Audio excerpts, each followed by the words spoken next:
Ancient poems में कहा जाता है कि किस्मत के खुद के प्लान्स होते हैं। एक इंसान को सिर्फ एक ही चीज करनी चाहिए और वो है अपने दिल को सभी इंसानी इच्छाओं से दूर रखना। हालांकि इस रूल को इस्तेमाल करके इंसानों को सिर्फ रोका जा सकता है।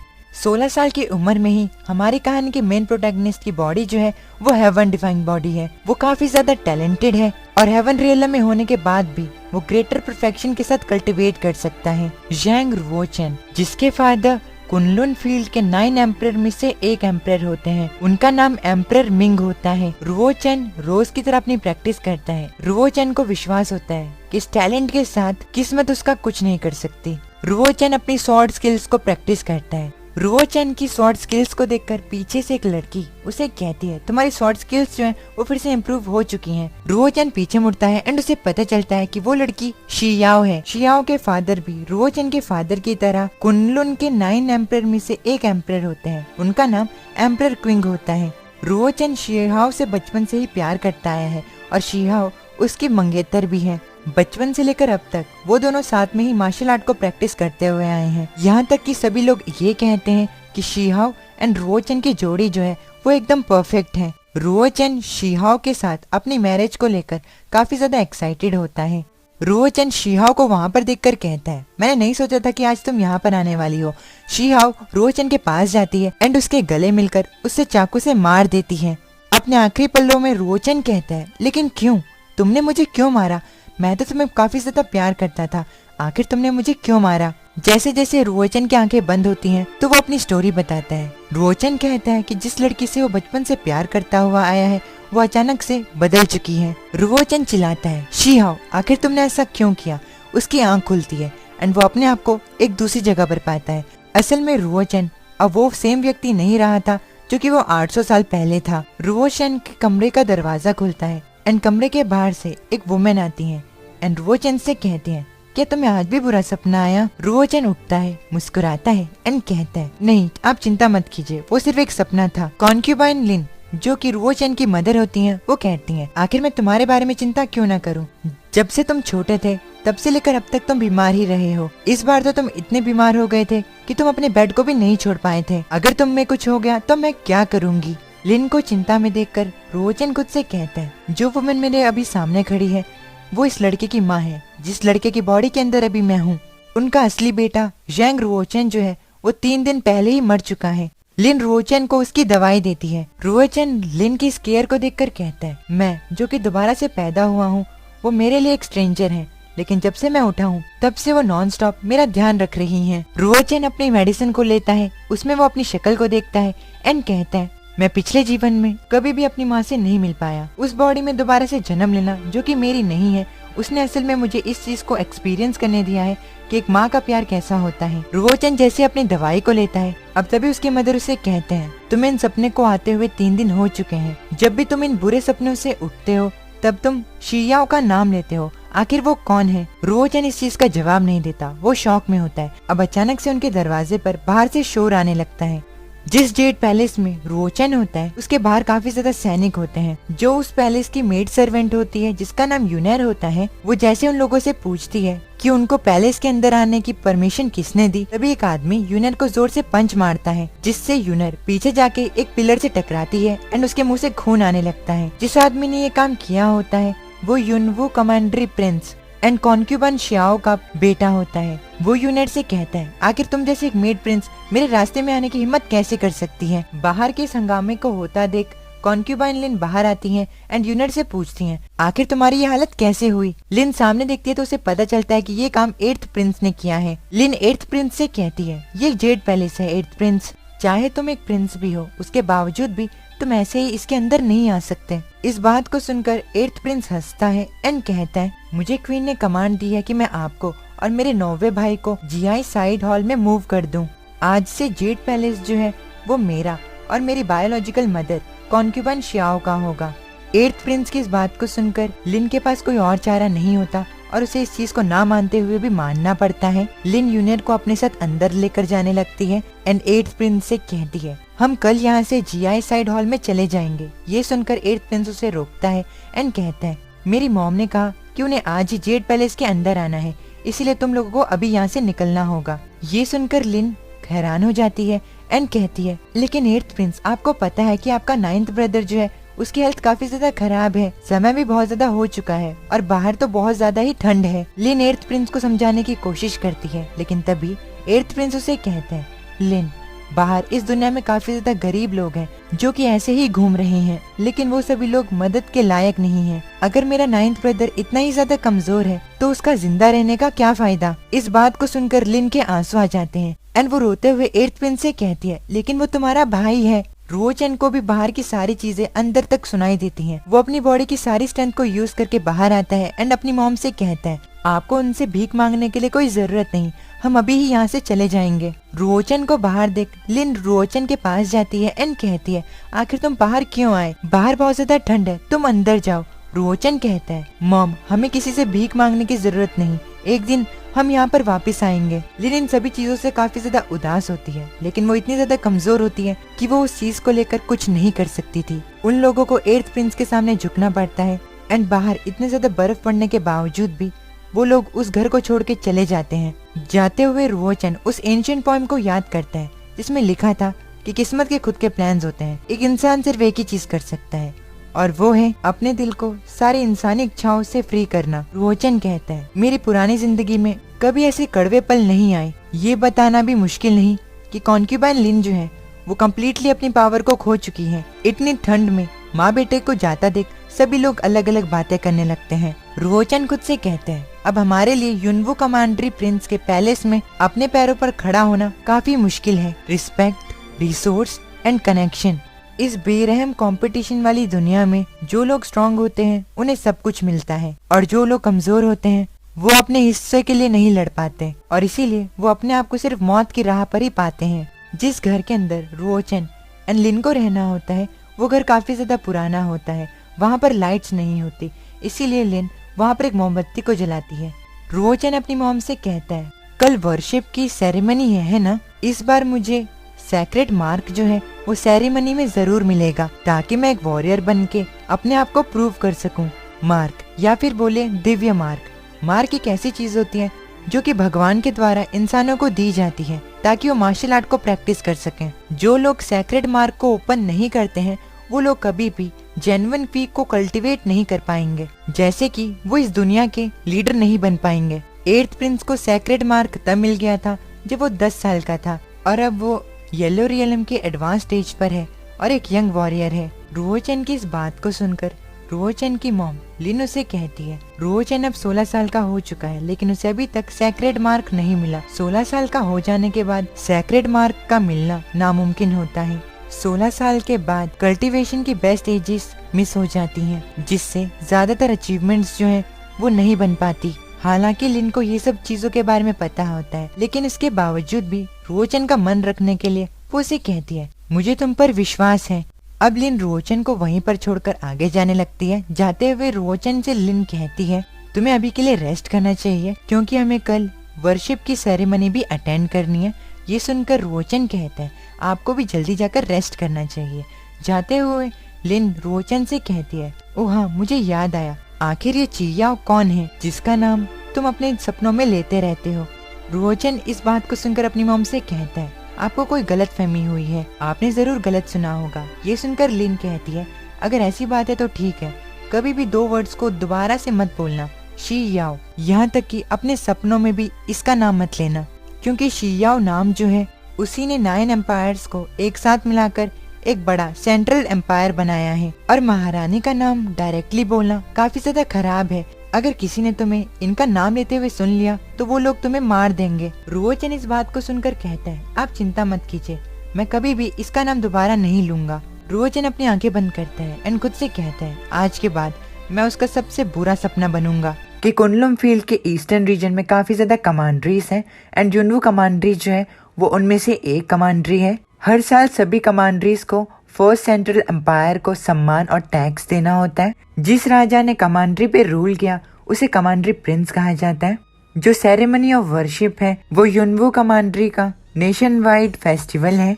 इस फेस्टिवल के दौरान सभी बच्चे जो होते हैं वो सेक्रेट मार्क मिलने का इंतजार करते हैं। ज्यादातर बच्चों को ये काफी ज्यादा छोटी उम्र में ही मिल जाती है, लेकिन रुओचन को 16 साल के होने के बावजूद भी सेक्रेट मार्क नहीं मिलता अब क्योंकि रुओचन भी सेरेमनी ऑफ वर्शिप में आया होता है, उसे वहाँ पर देखकर 8th प्रिंस उसे चिढ़ाते हुए कहता है, तुम ऑलरेडी 16 साल के हो चुके हो, इसीलिए अगर तुम सेरेमनी ऑफ वर्शिप को अटेंड कर भी लेते हो तब भी तुम्हें सेक्रेड मार्क नहीं मिलेगा। क्या तुम यहाँ पर अपनी बेइज्जती कराने के लिए आए हो? 8th प्रिंस के बगल में 6th प्रिंस भी खड़ा होता है, जो कि रुओचन को देखकर कहता है, लोग कहते हैं कि राजा के 9 बच्चे हैं और सभी बच्चे एक दूसरे से अलग हैं। हम 9 भाइयों में से 8 भाइयों को सेक्रेड मार्क मिल चुका है, लेकिन तुम 16 साल के हो चुके हो और अभी तक तुम्हें सेक्रेड मार्क नहीं मिला।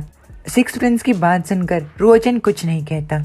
अब 6th प्रिंस का मन यहाँ तक नहीं भरता तो वो रुओचन से कहता है, आखिर तुम्हारा जिंदा रहने का क्या फायदा है, तुम्हें तो मर जाना चाहिए। अब तभी 8th प्रिंस कहता है, इसे भूल जाओ 6th ब्रदर, हालांकि हमारे अंदर हमारे फादर का खून है, इसीलिए हमें इजीली सेक्रेड मार्क मिल गया, लेकिन ये चीज आम लोगों के लिए मुश्किल होगा, इसीलिए क्या पता कि रुओचन के अंदर हमारे फादर का खून है भी या नहीं। 8th प्रिंस की बात सुनकर 6th प्रिंस कहता है, तुमने बिल्कुल सही कहा, मैंने भी काफी ज्यादा अफवाहें सुनी हैं। सच में रुओचन हमारे रॉयल फैमिली की बेइज्जती करा रहा है। अपने मॉम एंड अपने बारे में इतना ज्यादा बुरा सुनने के बावजूद भी रुओचन कुछ नहीं करता। रुओचन खुद से कहता है, मुझे शांत रहना होगा, जब तक मैं इनसे लड़ने के लिए स्ट्रॉन्ग नहीं बन जाता तब तक इनसे लड़ने का कोई फायदा नहीं है। रुओचन के हाथ में क्रिस्टल होता है जो कि उसको उसकी पुरानी जिंदगी में मिला था जब वो 16 साल का था। रुओचन अभी भी हैरान होता है कि 800 साल बाद भी वो व्हाइट कलर का क्रिस्टल उसके पास ही है। रुओचन उस व्हाइट क्रिस्टल को देखता है एंड कहता है, क्या इसका मेरे दोबारा से जन्म लेने के साथ कोई नाता है? अब तभी वहाँ पर युनवू कमांड्री के एक मिनिस्टर आते हैं एंड सभी लोगों से कहते हैं, सेरेमनी ऑफ वर्शिप जो है वो अब शुरू होती है। फेस्टिवल के शुरू होते ही वो लोग अपनी रिलीजियस एक्टिविटीज को शुरू करते हैं, जिनमें पहली रिलीजियस एक्टिविटी होती है बेल को बजाना और दूसरी होती है बलि चढ़ाना। फेस्टिवल शुरू होता है एंड मिल जैसी चीज से काफी ज्यादा सेक्रेड मार्क जो होते हैं वो बाहर निकलकर दूसरे लोगों को मिलना शुरू हो जाते हैं। पहला सेक्रेड मार्क एक यंग लड़की को मिलता है जो कि सिर्फ 6 साल की होती है। उस लड़की का जो सेक्रेड मार्क होता है वो ब्लेज्ड सेक्रेड मार्क होता है। इसे एक 4th क्लास सेक्रेड मार्क की लिस्ट में गिना जाता है। अपने बेटी के पास उस मार्क को देखकर उसका फादर काफी ज्यादा खुश होता है एंड वो सभी लोगों को एक पार्टी में बुलाता है। अब अलग अलग बच्चों को मार्क मिलना शुरू होते हैं। ज्यादातर छोटे बच्चों को ही ये मार्क मिलते हैं और अगर किसी को भी मार्क मिलता तो वो काफी ज्यादा खुश हो जाता, क्योंकि मार्क मिलने के बाद ही तुम एक रियल वॉरियर बन सकते हो और तुम्हारा फ्यूचर भी सुधार सकते हो। अब ऐसा नहीं होता कि सिर्फ छोटे छोटे 6-5 साल के बच्चों को ये मार्क मिलता है, 12 से 13 साल के बच्चों को भी ये मार्क मिलता है, लेकिन अभी तक रुओचन को कोई मार्क नहीं मिलता। रुओचन खुद से कहता है, सेरेमनी ऑफ वर्शिप खत्म होने वाली है, क्या मुझे कोई मार्क नहीं मिलेगा? अब तभी रुओचन के हाथ में रखा हुआ व्हाइट क्रिस्टल चमकने लगता है एंड तभी उस मिल के अंदर से एक व्हाइट कलर का मार्क बाहर निकलता है एंड सीधा जाकर रुओचन के सर पे लग जाता है। सभी लोगों को मार्क उनके सर पे ही मिलता है। जैसे ही रुओचन के पास उस मार्क को दूसरे लोग देखते हैं तो वो कहते हैं, रुओचन तो 16 साल का हो चुका है, उसके बाद भी उसे एक मार्क मिला है। दूसरे लोग कहते हैं, हाँ वो बचपन से ही काफी ज्यादा कमजोर था, ये उसके लिए बिल्कुल भी आसान नहीं। रुओचन को मार्क मिलता देख 8th Prince and 6th Prince काफी ज्यादा शॉक्ड हो जाते हैं। अब जैसे ही ये बात युनवू कमांड्री के क्वीन को पता चलती है तो वो अपने सर्वेंट से कह के रुओचन को अपने पास बुलाती हैं। दूसरी तरफ अपने बेटे की इस अचीवमेंट पर लिन के खुशी के आंसू रुकना बंद नहीं होते, लेकिन इस खुशी को भी नजर लग जाती है। क्वीन का सर्वेंट उन दोनों माँ बेटे के पास पहुँचता है एंड उन्हें कहता है, मार्क मिलने की खुशी में बधाई हो 9th प्रिंस। क्वीन ने आप दोनों को अपने पास बुलाया है ताकि वो आपके मार्क को पर्सनली रिव्यू कर सके। इस बात को सुनकर लिन काफी ज्यादा शॉक्ड हो जाती है एंड कहती है, क्या क्वीन ने? अपनी मॉम को इतना ज्यादा नर्वस देखकर रुओचन अपने मन के अंदर कहता है, मॉम इतनी ज्यादा नर्वस हो चुकी है, शायद ये क्वीन जो है वो जरूर एक टेढ़ी व्यक्ति होगी। ना चाहते हुए भी उन दोनों को क्वीन के पास जाना पड़ता है। क्वीन के पास जाने के बाद क्वीन उन्हें बताती है कि इस साल की सेरेमनी के इंचार्ज वो है, क्योंकि राजा जो है वो अकेले में रिफाइनिंग कर रहे हैं। अब क्वीन अपने युनवू कमांड्री के एक मिनिस्टर से कहती है कि तुमने 9th प्रिंस के सेक्रेड मार्क के बारे में जानकारी ले ली है। क्वीन की बात का जवाब देते हुए वो मिनिस्टर कहता है, कुनलुन फील्ड के जितने भी मार्शल आर्टिस्ट के सेक्रेड मार्क्स के रिकॉर्ड इस बुक में लिखे हुए हैं, उनमें से कोई भी 9th प्रिंस के मार्क से मैच नहीं होता। इस चीज को सुनकर क्वीन मुस्कुराती है एंड कहती है, अगर इसका पता नहीं लगाया जा सकता तो शायद से ये सेक्रेड मार्क जो है उसका कोई क्लास नहीं है। अब क्योंकि 9th प्रिंस ऑलरेडी 16 साल के हो चुके हैं और आगे वो अब ज्यादातर चीजों को अचीव नहीं कर सकते, तो रॉयल फैमिली की रिफाइनिंग रिसोर्सेज को बचाते हुए सिर्फ एक मैरो वॉशिंग लिक्विड बॉटल ही 9th प्रिंस को दी जाएगी। इस चीज को सुनकर लिन कहती है, लेकिन जब 7th प्रिंस को उनका सेक्रेड मार्क मिला था तो उन्हें 12 बोतलें दी गई थी। तो रुओचन को सेक्रेड मार्क मिलने के बाद भी एक ही बोतल क्यों दी जा रही है? इस चीज का जवाब देते हुए क्वीन कहती है, 7th प्रिंस जो है उन्हें उनका सेक्रेड मार्क तब मिला था जब वो 3 साल के थे। और आखिर में 7th प्रिंस रुओचन को कैसे कंपेयर किया जा सकता है? अब तभी वहाँ पर 8th प्रिंस आता है एंड कहता है, जो हमारा 7th ब्रदर है वो हमारी क्वीन का बेटा है और उनके अंदर क्वीन का पावरफुल ब्लड भी है। पूरी यूनवो कमांड्री में कोई भी उनके बराबर ताकतवर नहीं है और यूनवो कमांड्री का जो फ्यूचर है अब वो सभी 7th प्रिंस के ऊपर है। और इसी वजह से जो हमारे 7th ब्रदर का नाखून है उसकी कीमत भी रुओचन की जान की कीमत से ज्यादा है। अब लिन क्वीन से कहती है, लेकिन जब 8th प्रिंस को उनका सेक्रेड मार्क मिला था तो उन्हें 4 बॉटल्स दी गई थी। क्वीन लिन से कहती है, जिसके अंदर जितना टैलेंट होगा उसे उतने ही रिसोर्सेज दिए जाएंगे। सभी प्रिंस में से 9th प्रिंस का टैलेंट सबसे ज्यादा कम है, इसलिए नेचुरली उसे सबसे ज्यादा कम रिसोर्सेज दिए जाएंगे। लिन जैसे इस चीज के खिलाफ आवाज उठाती है तो क्वीन उसे धमकाते हुए कहती है, मैंने अपना डिसीजन ले लिया है लिन, अगर तुमने मुझे दोबारा से चैलेंज करने की हिम्मत की तो मुझे तुम्हें दोबारा से पिटवाना पड़ेगा। इस चीज को सुनकर रुओचन कहता है, दोबारा से? इसका मतलब ये है कि क्वीन ने पहले भी मॉम को दूसरों से पिटवाया है। रुओचन अपनी मॉम की तरफ देखता है एंड खुद से कहता है, मॉम ने जरूर काफी कुछ सहा है, इसलिए मुझे ज्यादा मेहनत करके उन्हें दोबारा से पावर दिलवानी होंगी। क्वीन की सर्वेंट रुओचन को एक मैरो वॉशिंग लिक्विड की बोतल देती है। रुओचन उस बोतल को लेता है एंड अपनी मॉम के साथ वहां से जाने लगता है। उन्हें जाता देखकर पीछे से क्वीन कहती है, 3 महीने बाद हमारी रॉयल फैमिली का ईयर एंड रिजल्ट का दिन है, इसीलिए 9th प्रिंस तब तक आप ध्यान रखिए कि आप मेहनत करें and washing marrow and breaking out channel stage तक तो पहुंच ही जाएं एंड एक रियल वॉरियर बनके राजा को सरप्राइज कर दें। इस चीज को सुनकर 8th प्रिंस कहता है, आखिर वो 3 महीने में इस चीज को अचीव कैसे कर सकता है? जिस हिसाब का 9th ब्रदर का टैलेंट है उसे कम से कम उस स्टेज पे पहुंचने में भी 1 साल लगेगा। रुओचन इस बेइज्जती का भी कोई जवाब नहीं देता एंड जाते हुए अपने मन के अंदर कहता है, बस तुम लोग इंतजार करो, मैं तुम लोगों को बिल्कुल भी डिसअपॉइंट नहीं करूंगा। रुओचन को इसका सेक्रेड मार्क मिल जाता है। सेक्रेड मार्क मिलने के बाद रुओचन फर्स्ट स्टेप ऑफ कल्टीवेशन को शुरू करता है। कल्टीवेशन का पहला स्टेप होता है अपने क्वी पूल को ओपन करना। अपने क्वी पूल को ओपन करने के बाद रुओचन को पता चलता है कि क्योंकि उसकी बॉडी वीक है इसीलिए उसका क्वी पूल का साइज एक अंडे के बराबर है। रुओचन खुद से कहता है, इतने छोटे से क्वी पूल में तो जेन्युइन क्वी स्टोर नहीं होगी। अब रुओचन उस मैरो वॉशिंग लिक्विड को पीता है जो कि उसे क्वीन ने दिया होता है। उसे पीते हुए रुओचन कहता है, जैसे जैसे मेरी कल्टीवेशन इंक्रीज होगी वैसे वैसे मेरा क्वी पूल का साइज भी इंक्रीज होगा। मुझे जिस मेरिडियंस फर्स्ट पे प्रैक्टिस करने पर कंसंट्रेट करना है।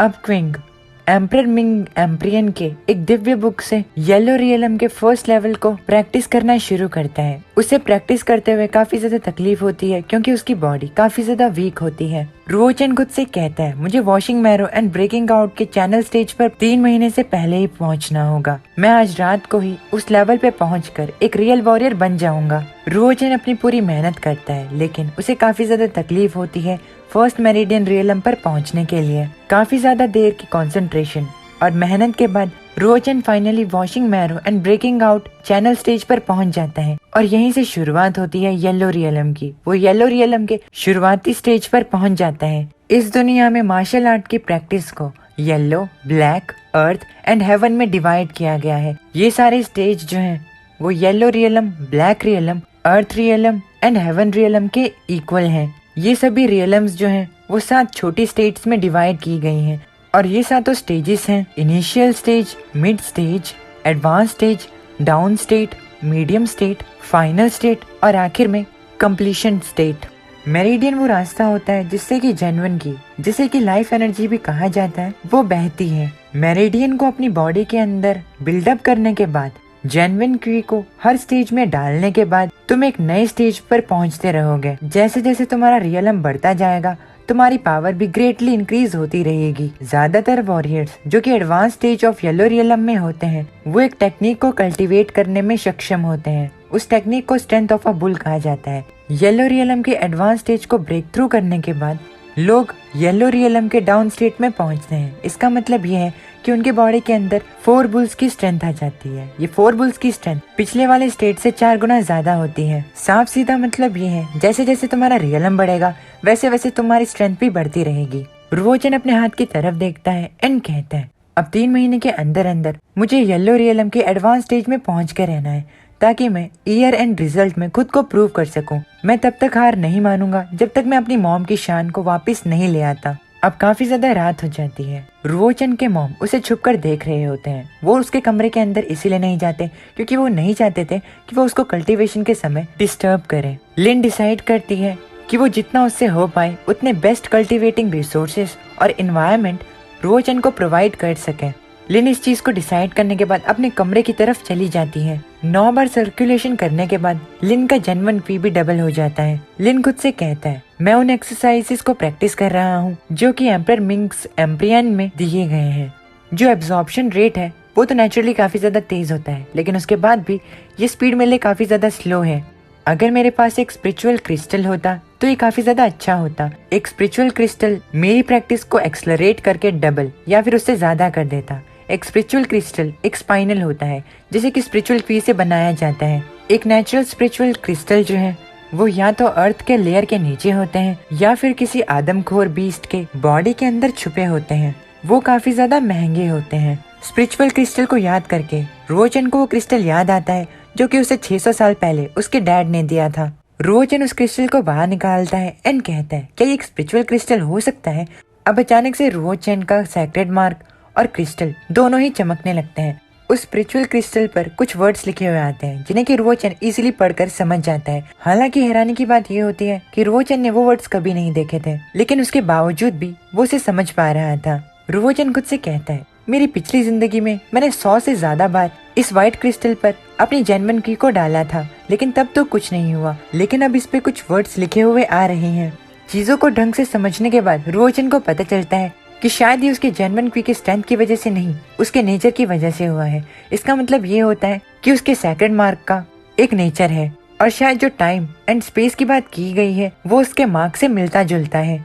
इस वर्ल्ड में नेचर में 90% ऐसे स्पिरिचुअल क्रिस्टल्स होते हैं जिनका खुद का कोई नेचर नहीं होता। हालांकि कुछ ऐसे स्पिरिचुअल क्रिस्टल्स भी होते हैं जिनके पास स्पेशल एबिलिटीज होती हैं। कुछ स्पेशल एबिलिटीज वाले क्रिस्टल के एग्जाम्पल ये रहे, flame spiritual crystal, ice profound spiritual crystal, Thunderbolt crystal and the blood spirit spiritual crystal. ये सभी क्रिस्टल उन वॉरियर्स को मदद करते हैं जिनका सैक्रेड मार्क सेम क्वालिटी का होता है और ये चीज उन्हें तेजी से कल्टीवेट करने में मदद करती है। रुओचन खुद से कहता है, मुझे इन स्पेशल क्रिस्टल्स के बारे में मेरी पुरानी जिंदगी में बहुत कुछ पता था, लेकिन मैंने कभी भी ऐसे स्पिरिचुअल क्रिस्टल के बारे में नहीं सुना जिसका नेचर टाइम एंड स्पेस हो। वैसे भी इंसान जो होते हैं वो टाइम और स्पेस को कंट्रोल नहीं कर सकते, यहाँ तक कि भगवान को भी टाइम एंड स्पेस के रूल्स को मानना पड़ता है। अब अचानक से वो time and space spiritual crystal चमकने लगता है एंड वो एक ऐसी डायमेंशन को ओपन कर देता है जो कि रुओचन को डायरेक्टली स्पेस में एक बॉक्स में बंद कर देती है। रुओचन का सर पत्थर से टकराता है। रुओचन की हालत खराब हो जाती है। वो रोते हुए कहता है, भगवान का शुक्र है कि मैं यहाँ पर आने से पहले थोड़ा सा स्ट्रॉन्ग बन गया था, नहीं तो एक कमजोर सी बॉडी नीचे गिरते ही खत्म हो जाती। रुओचन के पास में एक टेबल होता है जिसके ऊपर 2 चीजें रखी होती है। रुओचन कहता है, आखिर मैं कहाँ पर हूँ और मैं यहाँ पर अंदर कैसे आया? अब रुओचन की नजर उस टेबल पे पड़ती है। वो उस टेबल के पास जाता है। उस टेबल पे एक स्क्रोल एंड एक बुक रखी होती है। रुओचन पहले स्क्रोल को लेने की कोशिश करता है, लेकिन ना ही वो उस स्क्रोल को उठा पाता है और ना ही उसे वो खोल पाता है। इतनी ज्यादा मेहनत मशक्कत करने के बावजूद भी जब वो उस स्क्रोल को नहीं खोल पाता तो वो पहले बुक के अंदर देखने का डिसाइड करता है। बुक को ओपन करने के बाद रुओचन को पता चलता है कि वो बुक सेंट मोंग शूमी की कार्बन कॉपी है। सेंट मोंग शूमी जो थे वो टाइम एंड स्पेस के लास्ट ओनर थे। जो सैक्रेड मार्क रुओचन के पास है वो टाइम एंड स्पेस का सैक्रेड मार्क है एंड रुओचन के पास भी सेंट मोंग शूमी की तरह ही मार्क है। जैसा कि सेंट मोंग शूमी ने बताया है उसके हिसाब से सिर्फ 2 लोगों को ही पुराने समय में टाइम एंड स्पेस का सैक्रेड मार्क मिला था और अब क्योंकि रुओचन के पास भी एक सैक्रेड मार्क है तो टाइम एंड स्पेस के अब 3 ओनर हो गए। सेंट मोंग शूमी जो है उन्हें मरे हुए 100,000 साल हो चुके हैं। अब रुओचन को पता चलता है कि जिस स्पेस में वो है वो time and space spiritual crystal का इंटरनल स्पेस है और इस जगह पर बाहर के मुकाबले टाइम जो है वो अलग चलता है। यहाँ का 3 दिन बाहर के 1 दिन के बराबर होता है। इस बात को जानकर रुओचन खुद से कहता है, इसका मतलब ये हुआ कि मेरी प्रैक्टिस जो है वो अब दूसरों से 3 गुना ज्यादा बढ़ चुकी है। ये तो सच में काफी अच्छी बात है। अब रुओचन उस बुक के पेज को पलटाता है एंड नेक्स्ट पेज पे उसे येलो रियलम के डाउन स्टेज के टाइम एंड स्पेस एक्सरसाइजेस से रिलेटेड कुछ लिखा होता है। रुओचन डिसाइड करता है कि वो जल्दी से जल्दी येलो रियलम के डाउन स्टेट पे पहुंचेगा ताकि वो भी पता कर सके कि यहाँ पर टाइम एंड स्पेस को प्रैक्टिस करने के बारे में क्या लिखा हुआ है। रुओचन का पेट अब गुड़गुड़ाने लगता है, रुओचन को भूख लगने लगती है, लेकिन जाने से पहले रुओचन खुद से कहता है time and space spiritual crystal की मदद से मैं 3 महीनों के अंदर अंदर advance stage of yellow realm पे पहुंच सकता हूँ, लेकिन अभी इस चीज की मुझे कोई जल्दी नहीं है क्योंकि मुझे काफी ज्यादा भूख लगी है। अब रुओचन उस इंटरनल स्पेस से निकलकर अपने घर पे पहुंचता है। घर पे जाकर वो खाना खाने लगता है। खाना खाते हुए वो खुद से कहता है वॉरियर बनने के बाद नॉर्मल डाइट जो है वो मेरे लिए काफी नहीं रहेगी, अब मुझे क्या करना चाहिए। अब तभी लिन रुओचन से कहती है अब क्योंकि तुमने सेक्रेट मार्क अनलॉक कर लिया है तो तुम्हें नॉर्मल खाना खाने की कोई जरूरत नहीं। लिन रुओचन को 10 ब्लड पिल्स देती है एंड उसे कहती है अभी के लिए तुम ये ले लो, अगर तुम्हें कुछ और चाहिए होगा तो उसके लिए मैं तुम्हारे लिए किसी चीज का इंतजाम कर दूंगी। रुओचन ब्लड पिल्स को देखकर कहता है लेकिन मॉम ये तो काफी ज्यादा महंगे हैं, सिर्फ एक ब्लड पिल की कीमत जो है वो 5 सिल्वर कॉइन्स है और आप मेरे लिए 10 ब्लड पिल्स को लेकर आई हैं, यानी कि 50 सिल्वर कॉइन्स। आखिर आपके पास इतना सारा पैसा कहाँ से आया। अब तभी यूनिर रुओचन से कहती है आपकी मॉम ने उनकी फेवरेट गोल्ड हेयर पिन जो है उसे 10 ब्लड पिल्स के लिए मार्केट में बेच दिया। लिन को ये बात जानकर बिल्कुल भी अच्छा नहीं लगता कि यूनिर ने रुओचन को सच बता दिया है। अब तभी लिन रुओचन से कहती है रुओचन इस चीज से कोई फर्क नहीं पड़ता, जब तक तुम एक रियल वॉरियर हो तब तक मैं तुम्हें फुल सपोर्ट करूंगी और चाहे इसके लिए मुझे अपनी ज्वेलरी भी क्यों ना बेचनी पड़े। इस चीज को सुनकर रुओचन इमोशनल हो जाता है एंड वो कहता है आप चिंता मत कीजिए, मैं रियल वॉरियर बनने के लिए अपना बेस्ट दूंगा और आपको बचाऊंगा। रुओचन अपने मन के अंदर कहता है मैं भी मॉम को नहीं बता सकता कि मैं ऑलरेडी एक रियल वॉरियर बन चुका हूँ, मैं इतनी ज्यादा तेजी से इम्प्रूव किया हूँ, तो अगर किसी भी प्रिंस या क्वीन को पता चल गया तो वो हमारे लिए मुसीबत जरूर खड़ी करेंगे। मैं अभी भी काफी ज्यादा कमजोर हूँ, मुझे अभी भी ताकतवर बनना है। अभी अपनी मॉम को अपने वॉरियर बनने के बारे में नहीं बताता है। अब अगला दिन हो जाता है जब यूनर लिन के बाल बांध रही होती है तो वो उसे बताती है कि एक वॉरियर को सिर्फ ब्लड पिल्स की जरूरत नहीं होती, उसे मार्शल स्किल्स को भी प्रैक्टिस करना होता है ताकि वो अपने मरीडियंस को ओपन कर सके। अब लिन यूनिट से कहती है मैं ये जानती हूँ, लेकिन जो सबसे ज्यादा लोवेस्ट लेवल स्किल्स भी होती हैं वो भी 500 सिल्वर कॉइन से ज्यादा की होती हैं और अभी मैं इस चीज को अफोर्ड नहीं कर सकती। प्लस क्योंकि अभी क्वीन जो है वो हर चीज के इंचार्ज है, इसीलिए वो रुओचन को लाइब्रेरी में भी एंटर नहीं करने देंगे। लगता है सिर्फ एक ही रास्ता बचा है। यूनर लिन से कहती है तो क्या आप वापिस से लिंस के पास जाने वाली हो, लेकिन आपका रिश्ता तो उनसे 3 साल पहले ही खत्म हो गया, क्या वो 9th प्रिंस को एक मौका देंगे। लिन यूनर से कहती है अगर वो रुओचन की मदद करेंगे तो मैं अपने पैरों पर झुककर उनसे माफी मांगने के लिए भी तैयार हूँ। ये सुनकर यूनर कहती है लेकिन उस समय जो हुआ उसमें तो आपकी कोई गलती थी नहीं। 3 दिन बाद रुओचन जो होता है वो भी काफी ज्यादा स्ट्रॉन्ग हो जाता है एंड वो finally dragon and elephant prajna palm के फर्स्ट स्टेप को मास्टर कर लेता है। रुओचन खुद से कहता है ये टेक्निक जो है वो मेरे लिए परफेक्ट है क्योंकि ये टेक्निक मेरी बॉडी को ताकतवर बनाने में मदद करेगी। मेरे क्वी पूल में जो जेन्युइन क्वी है वो भी भरी हुई है, इसीलिए अब मैं अपनी सेकंड मरेडियन को डेवलप कर सकता हूँ, लेकिन उसके लिए मुझे मैरो वॉशिंग लिक्विड की जरूरत होगी। आखिर मुझे एक दूसरी या फिर उससे ज्यादा मैरो वॉशिंग लिक्विड कहाँ से मिलेंगे। अब तभी वहाँ पर यूनर आती है एंड रुओचन से कहती है आखिर आप यहाँ पर क्या कर रहे हैं, आपके मॉम जो है वो आपको कब से ढूंढ रहे हैं।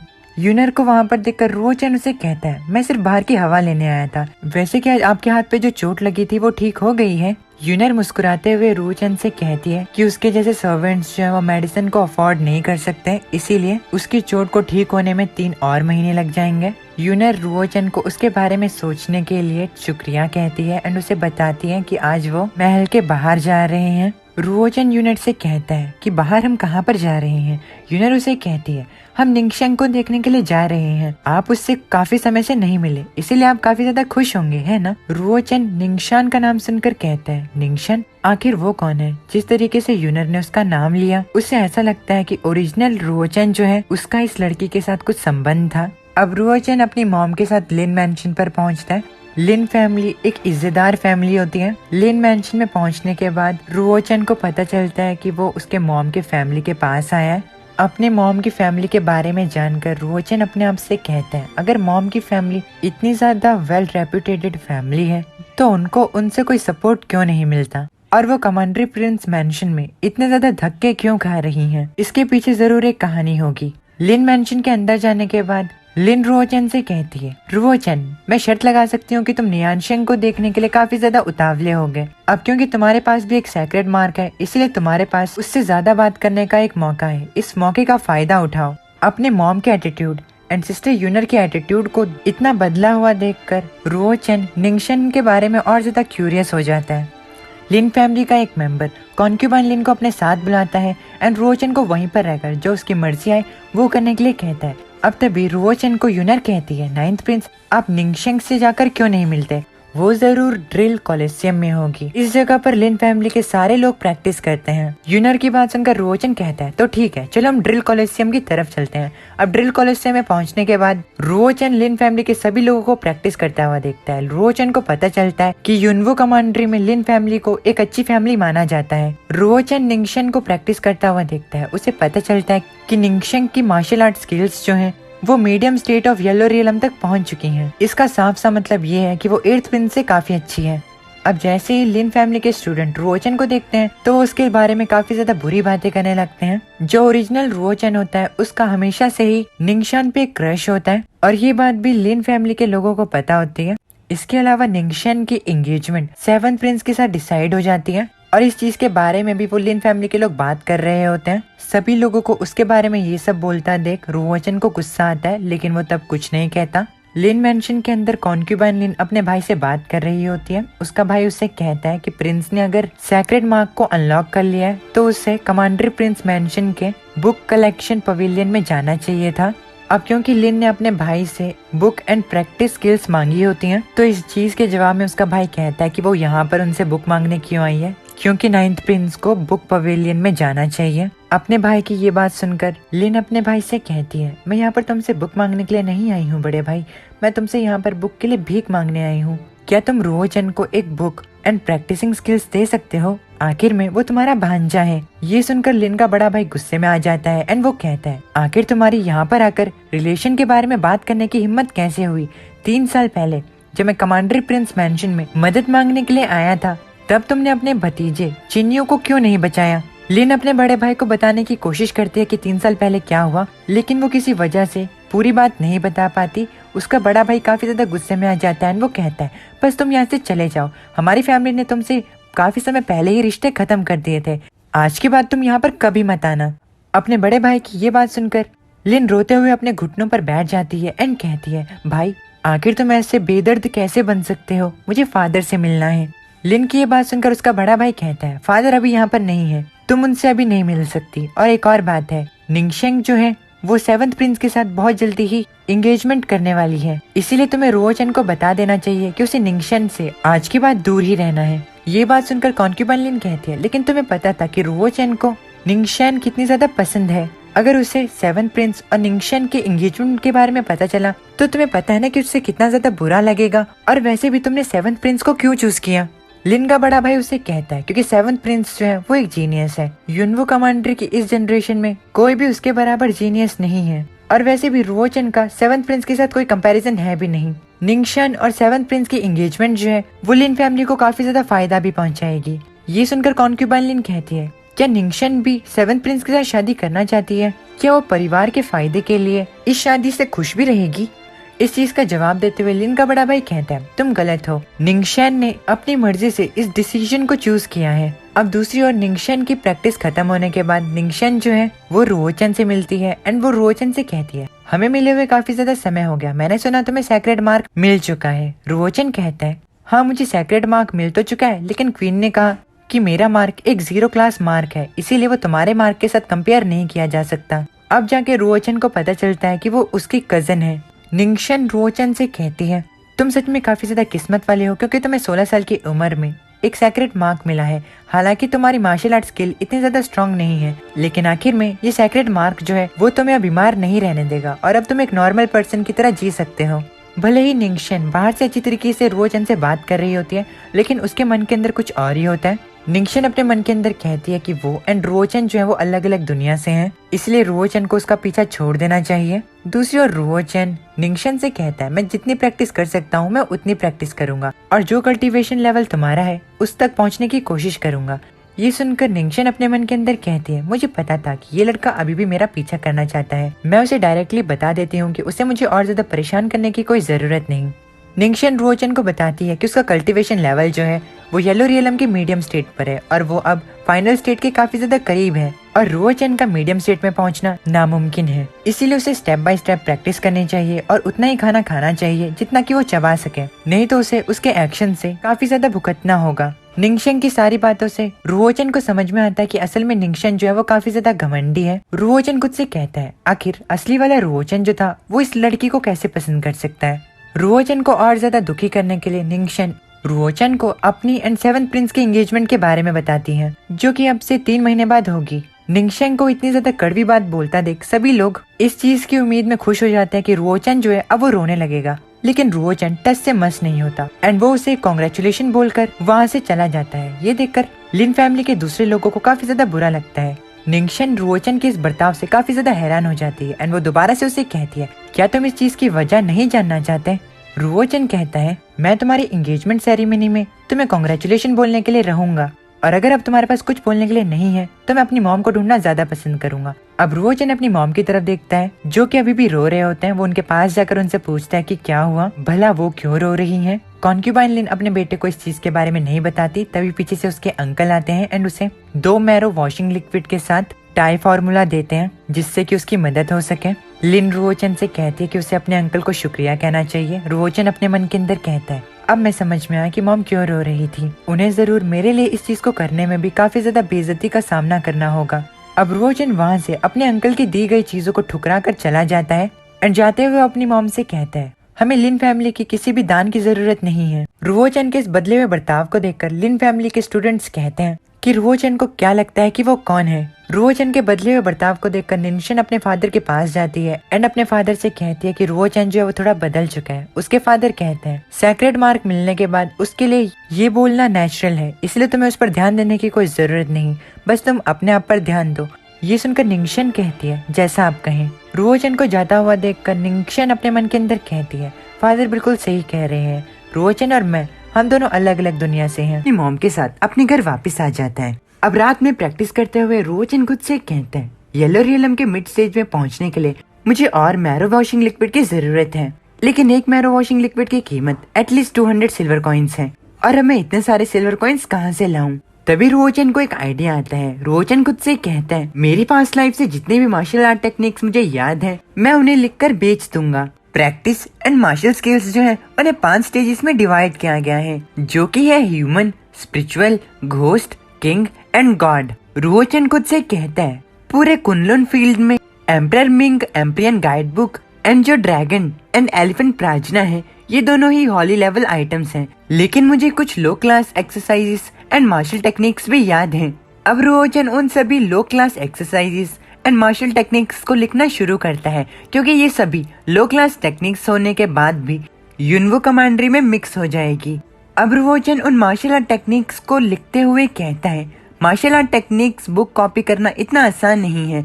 मेरी अभी की अंडरस्टैंडिंग के हिसाब से मैं सिर्फ स्पिरिचुअल स्टेज की मिड क्लास टेक्निक को ही कॉपी कर सकता हूँ। जो लोवेस्ट लेवल मार्शल टेक्निक मुझे याद है वो लो स्पिरिचुअल स्टेज है, लेकिन यहाँ पर इस टेक्निक को भी टॉप टेक्निक माना जाएगा। यहाँ तक कि लिन फैमिली जैसी बड़ी फैमिली के लिए भी लो क्लास ऑफ स्पिरिचुअल टेक्निक भी उनकी स्ट्रॉन्गेस्ट टेक्निक होगी। और तो और वो ज्यादा से ज्यादा 1 या 2 सेट को ही अपनी फैमिली के यूनिक टेक्निक्स के लिए लेंगे। रुओचन फाइनली उन सभी लो टेक्निक को लिखकर उसे एक बुक बना देता है, जिसका नाम वो द सेक्रेड स्वॉर्ड स्किल रख देता है। रुओचन को यकीन होता है कि उसकी ये लिखी हुई बुक जरूर महंगी बिकेगी और वो इसी उम्मीद के साथ अपने रॉयल शूज पहनकर अपने घर से निकलता है। उसके घर के बाहर जो गार्ड्स खड़े होते हैं वो उसे इस वक्त बाहर जाता देख उसे पूछते हैं कि वो इस समय कहाँ पर जा रहा है। रुओचन उन्हें झूठ बोलता है कि वो लिन फैमिली के घर अपनी कजिन निंगशन से मिलने जा रहा है। रुओचन उनसे गेट खोलने के लिए बोलता है। वो लोग रुओचन के लिए गेट खोलते हैं। रुओचन के गेट से बाहर जाने के बाद वो दोनों गार्ड्स रुओचन का मजाक बनाते हुए कहते हैं, आखिर रुओचन इतना ज्यादा टफ एक्ट क्यों कर रहा है? अगर वो रॉयल फैमिली का हिस्सा नहीं होता तो वो कब का मर चुका होता। दूसरा गार्ड बोलता है कि रुओचन ने अभी तक निंगशन का पीछा नहीं छोड़ा, जबकि निंगशन की शादी 7th प्रिंस से होने वाली है।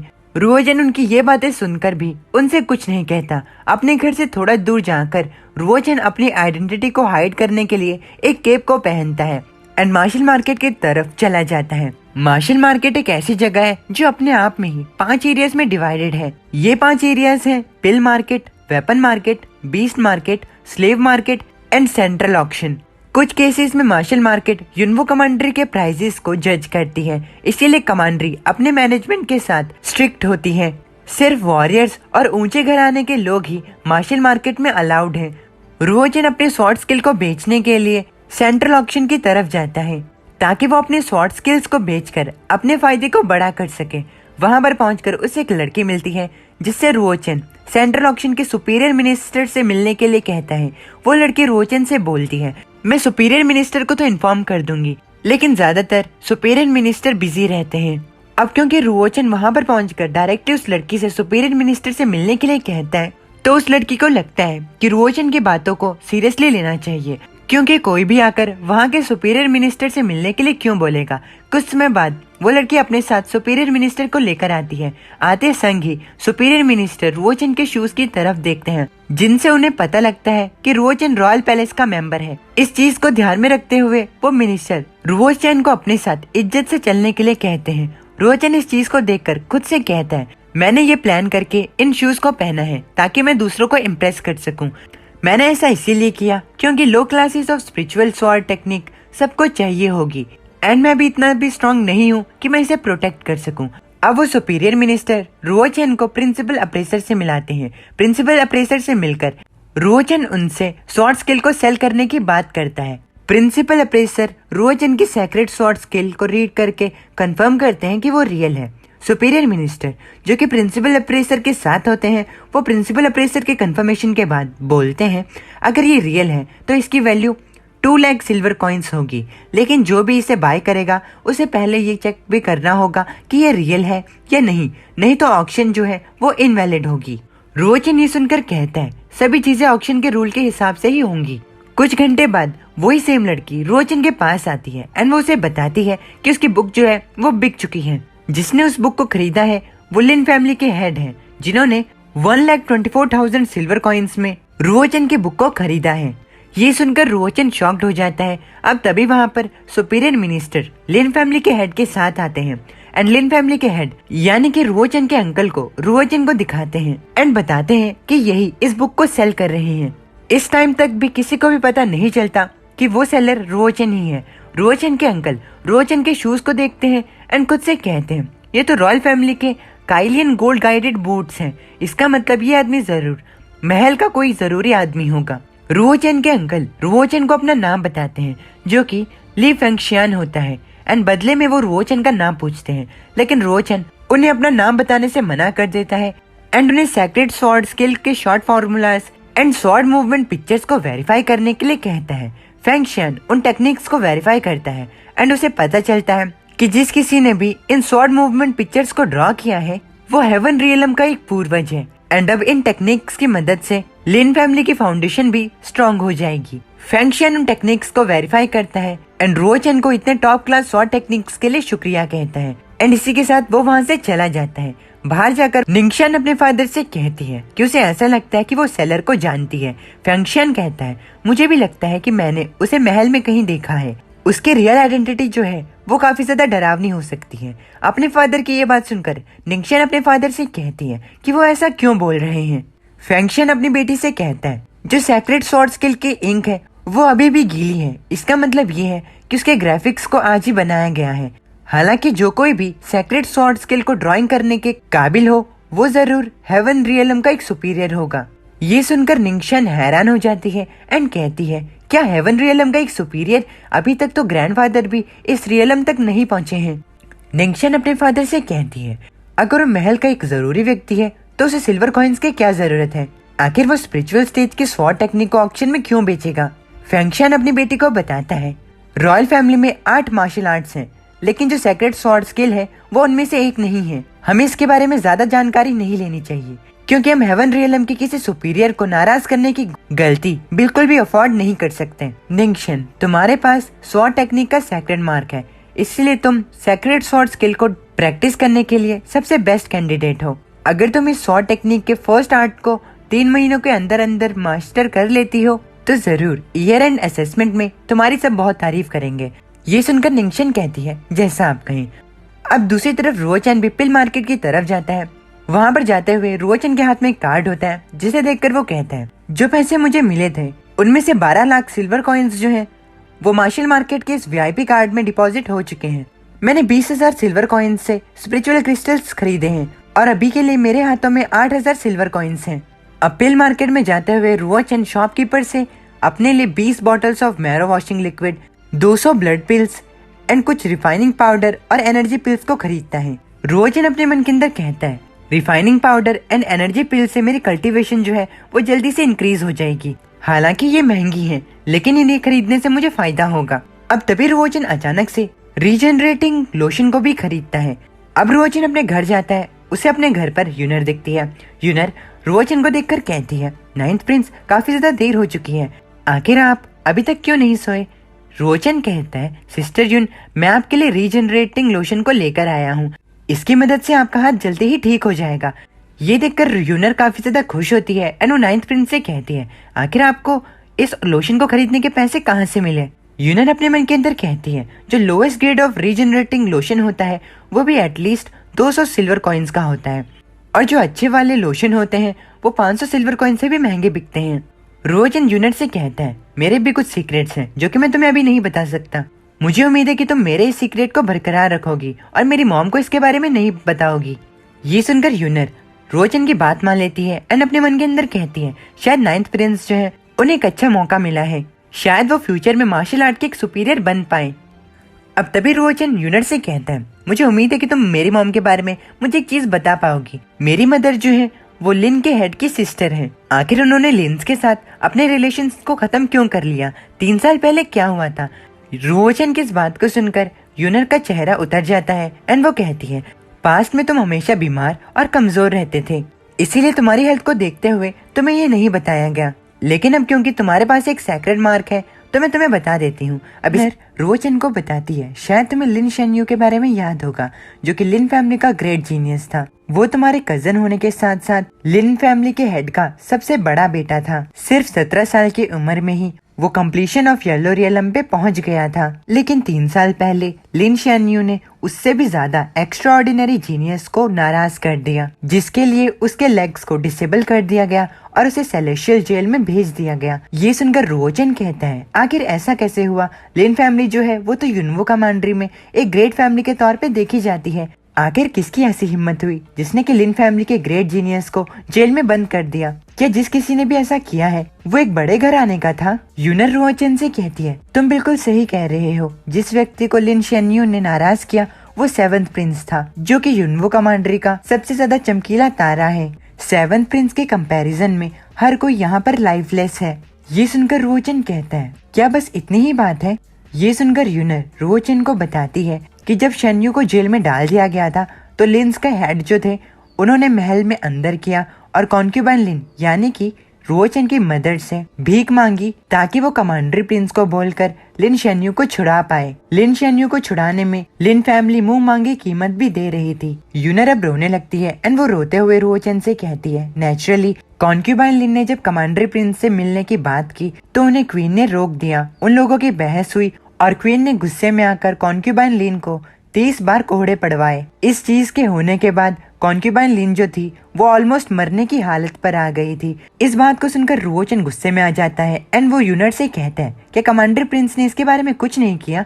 यूनर रुओचन से कहती है 7th प्रिंस जो है वो कमांडर प्रिंस के सबसे ज्यादा टैलेंटेड और पसंदीदा बच्चे हैं, इसलिए कमांडर प्रिंस ने सच्चाई का पता लगाया तो उन्हें पता चला कि सब लिन शेन्यू की गलती थी। लिन शेन्यू ने लगभग 7th प्रिंस को मार ही डाला था। उस इंसिडेंट के बाद कमांडर प्रिंस को काफी ज्यादा गुस्सा आया और उन्होंने ये मान लिया कि कॉन्क्यूबाइन लिन जो है वो बेमतलब में लिन शेन्यू का बचाव कर रही है। वैसे वो कॉन्क्यूबाइन लिन को काफी ज्यादा प्यार करते थे, लेकिन इस इंसिडेंट के बाद वो कॉन्क्यूबाइन लिन को काफी ज्यादा बेरहम तरीके से ट्रीट करने लगे। जो लिन फैमिली थे वो कॉन्क्यूबाइन लिन की स्थिति को नहीं समझ पाए और क्योंकि वो 7th प्रिंस और क्वीन को नाराज करने की हिम्मत नहीं कर सकते थे तो उन्होंने अपने सारे गुस्से को कॉन्क्यूबाइन लिन पर उतार दिया। उन्होंने ये मानना शुरू कर दिया कि सब गलती जो है वो कॉन्क्यूबाइन लिन की है और कॉन्क्यूबाइन लिन की वजह से उनकी फैमिली ने एक ग्रेट जीनियस को खो दिया और इसी वजह से उन्होंने कॉन्क्यूबाइन लिन को अपनी फैमिली से बेदखल कर दिया। रुओचन ये सुनकर कहता है, क्या लिन शनयू को मार दिया गया था? यूनर रुओचन को बताती है, नहीं, भला सेवंथ प्रिंस उन्हें इतनी आसानी से क्यों माफ करता? उनकी पनिशमेंट जो थी वो थी सेवंथ प्रिंस का जेंडरलेस सर्वेंट बनना।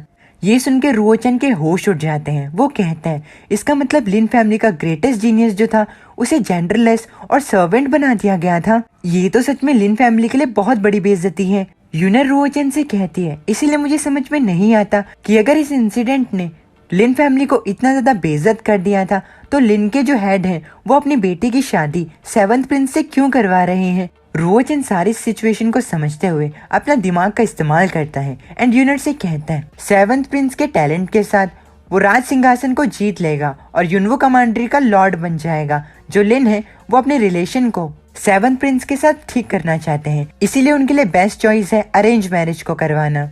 प्लस क्योंकि जो लिन फैमिली का ग्रेट जीनियस था वो सेवंथ प्रिंस का सर्वेंट है, इसीलिए जो लिन फैमिली एंड सेवंथ प्रिंस के बीच में टेंशन है वो शायद उतनी भी बुरी नहीं है जितना कि हमें लगता है। ये भी हो सकता है कि लिन निंगशन और सेवंथ प्रिंस की शादी जो है उसे लिन शेन्यू ने ही अरेंज करवाया है। अब रुओचन हंसते हुए कहता है, ये तो सिर्फ मेरा गैस है, मुझे लगता है कि हम दोनों को अब रेस्ट करना चाहिए क्योंकि काफी ज्यादा लेट हो रहा है। अब ये कहने के बाद रुओचन अपने रूम की तरफ जाने लगता है। यूनर रुओचन को देखती है एंड वो अपने मन के अंदर कहती है, लगता है नाइन्थ प्रिंस के सेक्रेट मार्क ने उनके लिए चीजों को बदल दिया है। अगर उनकी मदर को इस चीज के बारे में पता चला तो उन्हें काफी ज्यादा खुशी होगी। अब उसी रात रुओचन अपने स्पेस एंड टाइम के इंटरनल स्पेस में जाता है। रुओचन खुद से कहता है, पावर, ग्रेट पावर के बिना तुम इस दुनिया में सरवाइव नहीं कर सकते, यहाँ तक कि तुम्हें लोग ठीक से ट्रीट भी नहीं करेंगे। अब रुओचन कुछ मैरो वॉशिंग लिक्विड को पीता है एंड कहता है, मैं और समय को बर्बाद नहीं कर सकता, मैं आज रात ही थर्ड मरीडियन को ओपन करूंगा एंड येलो रियलम के मिड स्टेज पर पहुंचूंगा। अब प्रैक्टिस करते दौरान रुओचन खुद से कहता है, एम्परर मिंग्स एम्प्रियन गाइड बुक जो है वो कम से कम 36 मरेडियंस को ओपन कर सकती है। मेरी पिछली लाइफ में सिर्फ 33 मरेडियंस के साथ मैं काफी ज्यादा ताकतवर था। हालांकि जो इस दुनिया का सबसे ज्यादा स्ट्रॉन्गेस्ट पर्सन है उसके पास सिर्फ 31 मरेडियंस ही हैं। येलो रियलम के एडवांस स्टेज में पहुंचने के लिए मुझे कम से कम 3 और मरेडियंस को ओपन करना होगा। कुछ और देर की प्रैक्टिस के साथ रुओचन फाइनली उस स्टेज पर पहुंच जाता है जहां पर सिर्फ उसे अपने क्वी पूल में जेनवन क्वी को भरना होता है ताकि वो advance stage of yellow realm तक पहुंच सके। रुओचन खुद से कहता है, मुझे और ज्यादा एनर्जी पिल्स को खाना होगा ताकि मैं जल्दी से जेनवन क्वी को भर सकूं। अब रुओचन एनर्जी पिल्स को खाता है एंड उसके बाद वो अपने क्वी पूल में अपने क्वी को भरने लगता है। इस प्रैक्टिस को करते दौरान रुओचन खुद से कहता है, मैंने सिर्फ अभी तक 3 मरेडियंस को ओपन किया है। एनर्जी पिल की जो 70% पिल स्पिरिट है वो वेस्ट हो चुकी है। ऐसा इसीलिए है क्योंकि मैं उसे पूरा एब्जॉर्ब नहीं कर सकता। वो तो शुक्र है कि मेरे पास पैसा है। जब तक मैं अपनी कल्टीवेशन को तेजी से कर सकता हूँ तब तक ज्यादा सिल्वर कॉइन्स को स्पेंड करना फायदेमंद रहेगा। इतनी ज्यादा प्रैक्टिसिंग को करने के बाद रुओचन की बॉडी की हेल्थ भी काफी ज्यादा खराब हो जाती है, जिसके बाद उसे रियलाइज होता है कि उसे अपनी बॉडी की हेल्थ को ठीक करने के लिए रिफाइनिंग पाउडर में नहाना होगा, नहीं तो वो अपनी जेनवन क्वी को पूरी तरीके से इस्तेमाल नहीं कर पाएगा। कुछ घंटे बाद रुओचन रिफाइनिंग पाउडर में नहाने लगता है। रिफाइनिंग पाउडर का जो इफेक्ट होता है वो भी काफी ज्यादा दर्दनाक होता है। रिफाइनिंग पाउडर का इफेक्ट रुओचन की बॉडी के मांस को छिल रहा होता है। रुओचन इस दर्द को सहते हुए कहता है, जिस पेन को मैं एक्सपीरियंस कर रहा हूँ उससे ऐसा लगता है कि मेरी बॉडी जो है वो दोबारा से पूरी तरीके से रीशेप हो चुकी है। हालांकि जो लोग मेहनत के दर्द को बर्दाश्त कर सकते हैं वही लोग ऊंचाइयों तक पहुंच सकते हैं। रुओचन और ज्यादा एनर्जी पिल्स को लेता है एंड वापस से प्रैक्टिस करने में जुट जाता है।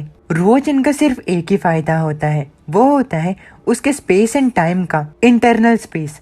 इस जगह के अंदर रुओचन की जो प्रैक्टिस होती है वो 3 गुना बढ़ जाती है। ऐसा इसीलिए है क्योंकि रुओचन का इंटरनल स्पेस जो है वहाँ का समय बाहर की दुनिया से अलग है। इंटरनल स्पेस के 3 दिन रियल वर्ल्ड के 1 दिन के बराबर है। रुओचन को प्रैक्टिस करते हुए इंटरनल स्पेस के 30 दिन हो जाते हैं। रुओचन खुद से कहता है, सिर्फ 10 दिनों में यानी कि इंटरनल स्पेस के 1 महीने में मैं येलो रियलम के मिड स्टेज तक पहुंच चुका हूं और मैंने अपनी जेनवन क्वी पूल को भी भर लिया है। ये चमत्कार से कम नहीं, 1 महीने की कड़ी प्रैक्टिस के बाद रुओचन मेडिसिनल बाथ लेकर बाहर आता है। शीशे में देखते हुए वो खुद से कहता है, जैसे कि मैंने एक्सपेक्ट किया था, मेडिसिनल बाथ जो है वो काफी ज्यादा इफेक्टिव है। रिफाइनिंग पाउडर के इफेक्ट्स जो हैं वो भी काफी ज्यादा ऑब्वियस हैं। आज की रात मैं येलो रियलम के एडवांस स्टेज में पहुंचने की तैयारी कर सकता हूं। अब तभी रुओचन के दरवाजे पर ठक ठक होती है। यूनर रुओचन को बताती है कि जो चीज उन्होंने उससे करने के लिए कहा था उसने उन चीजों को कर दिया है। रुओचन यूनर के लिए दरवाजा खोलता है। यूनर अंदर आती है। उसके हाथ में रुओचन के मॉम की ज्वेलरीज होती हैं। रुओचन की मॉम उसके लिए अपनी ज्वेलरीज को बेच रहे होते हैं, लेकिन दूसरी ओर रुओचन अपने पैसों की मदद से सीक्रेटली उन चीजों को दोबारा से खरीद रहा होता है। यूनर रुओचन से कहती है, नाइन्थ प्रिंस, क्या हमें कॉन्क्यूबाइन लिन को सच्चाई के बारे में बता देना चाहिए? उन्हें ये जानकर काफी ज्यादा खुशी होगी कि अब आप एक रियल वॉरियर बन चुके हैं। रुओचन यूनर से कहता है, नहीं, अभी नहीं, मैं ईयर एंड असेसमेंट में उन्हें सरप्राइज देना चाहता हूँ, और वैसे भी मुझे नहीं लगता कि मैं अभी इतना ज्यादा स्ट्रांग हूँ। मुझे और ज्यादा स्ट्रांग बनने की जरूरत है। वैसे अब तुम्हें यहाँ से जाना चाहिए। किसी को भी आज की रात मुझे परेशान मत करने देना। ये सुनकर यूनर कहती है, आप इस चीज के बारे में चिंता मत कीजिए, मैं पूरी रात भर आपके लिए डोर को गार्ड करूंगी। अगर किसी ने आपको डिस्टर्ब करने की कोशिश की तो मैं अपनी जान पर खेलकर उन्हें आपके लिए रोकूंगी। मैं जानती हूँ आप सफल जरूर होंगे। कुछ समय बाद रोजन वापस से अपने इंटरनल स्पेस में जाता है एंड कुछ और मैरो वॉशिंग लिक्विड पीने के बाद वो अपने 4th एंड 5th मरीडियन को सक्सेसफुली ओपन कर लेता है। 6th मरीडियन को ओपन करने के लिए सिर्फ एक पार्ट बचा होता है। रोजन एनर्जी पिल को खाता है एंड खुद से कहता है, क्या फर्क पड़ता है, चाहे कुछ भी हो जाए, जब तक मैं इसे ट्राई नहीं करता तब तक मुझे नहीं पता चलेगा। एनर्जी पिल को खाने के बाद रोजन वापस से प्रैक्टिस पर लग जाता है और इस बार फाइनली अपनी क्वी पूल में जेन 1 क्वी को स्टोर करने के बाद वो येलो रियलम के एडवांस स्टेज में पहुंच जाता है। रोजन रियल वर्ल्ड में वापस आता है। बाहर काफी ज्यादा बर्फबारी हो रही होती है। रोजन अपने रूम के दरवाजे को खोलता है। बाहर यूनर खड़ी होती है। यूनर रोजन को देखकर कहती है, नाइन्थ प्रिंस, क्या आप सफल हो गए हैं? रोजन बर्फ को देखता है, उसे एहसास करता है एंड उसके बाद वो अपने dragon and elephant prajna palm the second movement को इस्तेमाल करता है। रोजन का मूव इतना ज्यादा शक्तिशाली होता है कि उससे जमीन टूट जाती है। रोजन काफी ज्यादा खुश होता है। इस चीज को देखकर यूनर भी काफी ज्यादा खुश होती है। वो रोते हुए कहती है, नाइन्थ प्रिंस, आपने कर दिखाया, शायद आप 7th प्रिंस से भी ज्यादा टैलेंटेड हो। अब इटर्नल गॉड एम्परर के पिछले एपिसोड में हमने देखा रोजन फाइनली येलो रियलम के एडवांस स्टेज में पहुंच जाता है। अब जब उसे रिसोर्सेज की कमी होती है तो वो पिल मार्केट के क्विंगशुआन कोर्ट में जाता है। क्विंगशुआन कोर्ट पिल मार्केट के टॉप 3 की लिस्ट में आता है। जैसे ही रोजन वहाँ पर पहुँचता है तभी साइलेंटली एक बूढ़ा आदमी उसके पीछे से आता है एंड उसे कहता है, क्या आप यहाँ पर क्वी गैदरिंग पिल खरीदने के लिए आए हैं? रोजन ये देखकर काफी ज्यादा अमेज्ड होता है कि वो बूढ़ा आदमी इतना ज्यादा साइलेंटली उसके पास चलकर आया और उसे उसकी भनक तक नहीं हुई। वो बूढ़ा आदमी रोजन से कहता है, मेरा नाम मो हैनलिन है और मैं इस पिल स्टोर का मालिक हूँ। रोजन मो को अपना सरनेम बताते हुए कहता है, मेरा सरनेम जैंग है और मैं यहाँ पर 50 क्वी gathering pills, 30 body refining pills खरीदने के लिए आया हूँ। मुझे नहीं पता कि क्विंगशुआन पवेलियन में इतना ज्यादा स्टॉक है भी या नहीं। ये सुनकर मो हैरान हो जाता है एंड वो खुद से कहता है, क्वी gathering pills and body refining pills जो होती हैं उन्हें एक मामूली मार्शल आर्टिस्ट नहीं खरीद सकता। एक अकेले मार्शल आर्टिस्ट के लिए इतने ज्यादा पिल्स को खरीदना काफी ज्यादा रेयर है। मो रोजन से कहता है, यंग मास्टर जैंग, अगर आप कहीं और गए होते तो आपको इतनी ज्यादा पिल्स नहीं मिल पाती, लेकिन हमारे क्विंगशुआन पवेलियन में काफी ज्यादा क्वी gathering pills and body refining pills के बैच रखे हुए हैं जो कि आपकी जरूरतों को जरूर पूरा करेंगे। रोजन उस शॉप के अंदर जाता है। वहाँ पर जाकर वो क्वी gathering pills and body refining pills को खरीदता है। मो रोजन से कहता है, यंग मास्टर जैंग, इन सभी का टोटल 80,000 सिल्वर कॉइन्स होता है। अब क्योंकि आप इन्हें इतनी ज्यादा क्वांटिटी में खरीद रहे हैं तो नेचुरली आपके लिए एक डिस्काउंट है, आपको सिर्फ 72,000 सिल्वर कॉइन्स देने हैं। ये सुनकर रोजन इम्प्रेस हो जाता है एंड वो कहता है, अब फ्यूचर में मैं आपके यहीं से ही पिल्स खरीदूंगा। मो ये सुनकर खुश हो जाता है एंड कहता है, मास्टर चन, मुझे ऐसा लगता है कि आपको कुछ और चीजें खरीदनी है। ये सुनकर रोजन मो को कहता है, हाँ बॉस, मुझे कुछ और चीजें तो जरूर खरीदनी है, लेकिन आप उन चीजों को यहाँ पर नहीं बेचते होंगे। मो रोजन को देखकर ही बता देता है कि उसे अच्छे वेपन्स की तलाश है। रोजन ये देखकर हैरान होता है कि मो की आंखें काफी ज्यादा अच्छी हैं। मो अपने सर्वेंट की तरफ देखता है एंड रोजन से कहता है, क्विंगशुआन पवेलियन की एक ब्रांच जो है वो वेपन सिटी में भी है। मेरा सर्वेंट जो है वो आपको वहाँ पर लेकर चला जाएगा। मो अपने सर्वेंट घाओजी से कहता है, जाओ और यंग मास्टर जैंग को ओनर की वाइफ के पास लेकर जाओ और उन्हें बताना कि ये कस्टमर जो है वो हमारे लिए काफी ज्यादा कीमती कस्टमर है और इसीलिए इन्हें जरूर डिस्काउंट देना है। ये सुनकर घाओजी डर जाता है एंड कहता है नहीं नहीं, मैं बॉस की वाइफ को नहीं देखना चाहता। वो किसी भी आदमी की आत्मा को खींच सकती है, अगर मैंने उन्हें देख लिया तो मैं मर जाऊंगा। ये सुनकर मो गुस्सा हो जाता है एंड कहता है तुम अब बड़े हो चुके हो, आखिर डरने की क्या बात है। अगर तुम नहीं गए तो मैं तुम्हें तुम्हारे इस महीने के ट्री गैदरिंग पिल्स नहीं दूंगा। ये सुनकर घाओजी को अपनी बॉस की बात माननी पड़ती है। रुओचन जाते हुए मो को goodbye and thank you बोलता है। वेपन सिटी में जाते हुए रुओचन घाओजी से कहता है तुमने ये कहा कि तुम्हारे बॉस की वाइफ जो है वो किसी भी आदमी की आत्मा को खराब कर सकती है, क्या वो इतनी ज्यादा सुंदर है?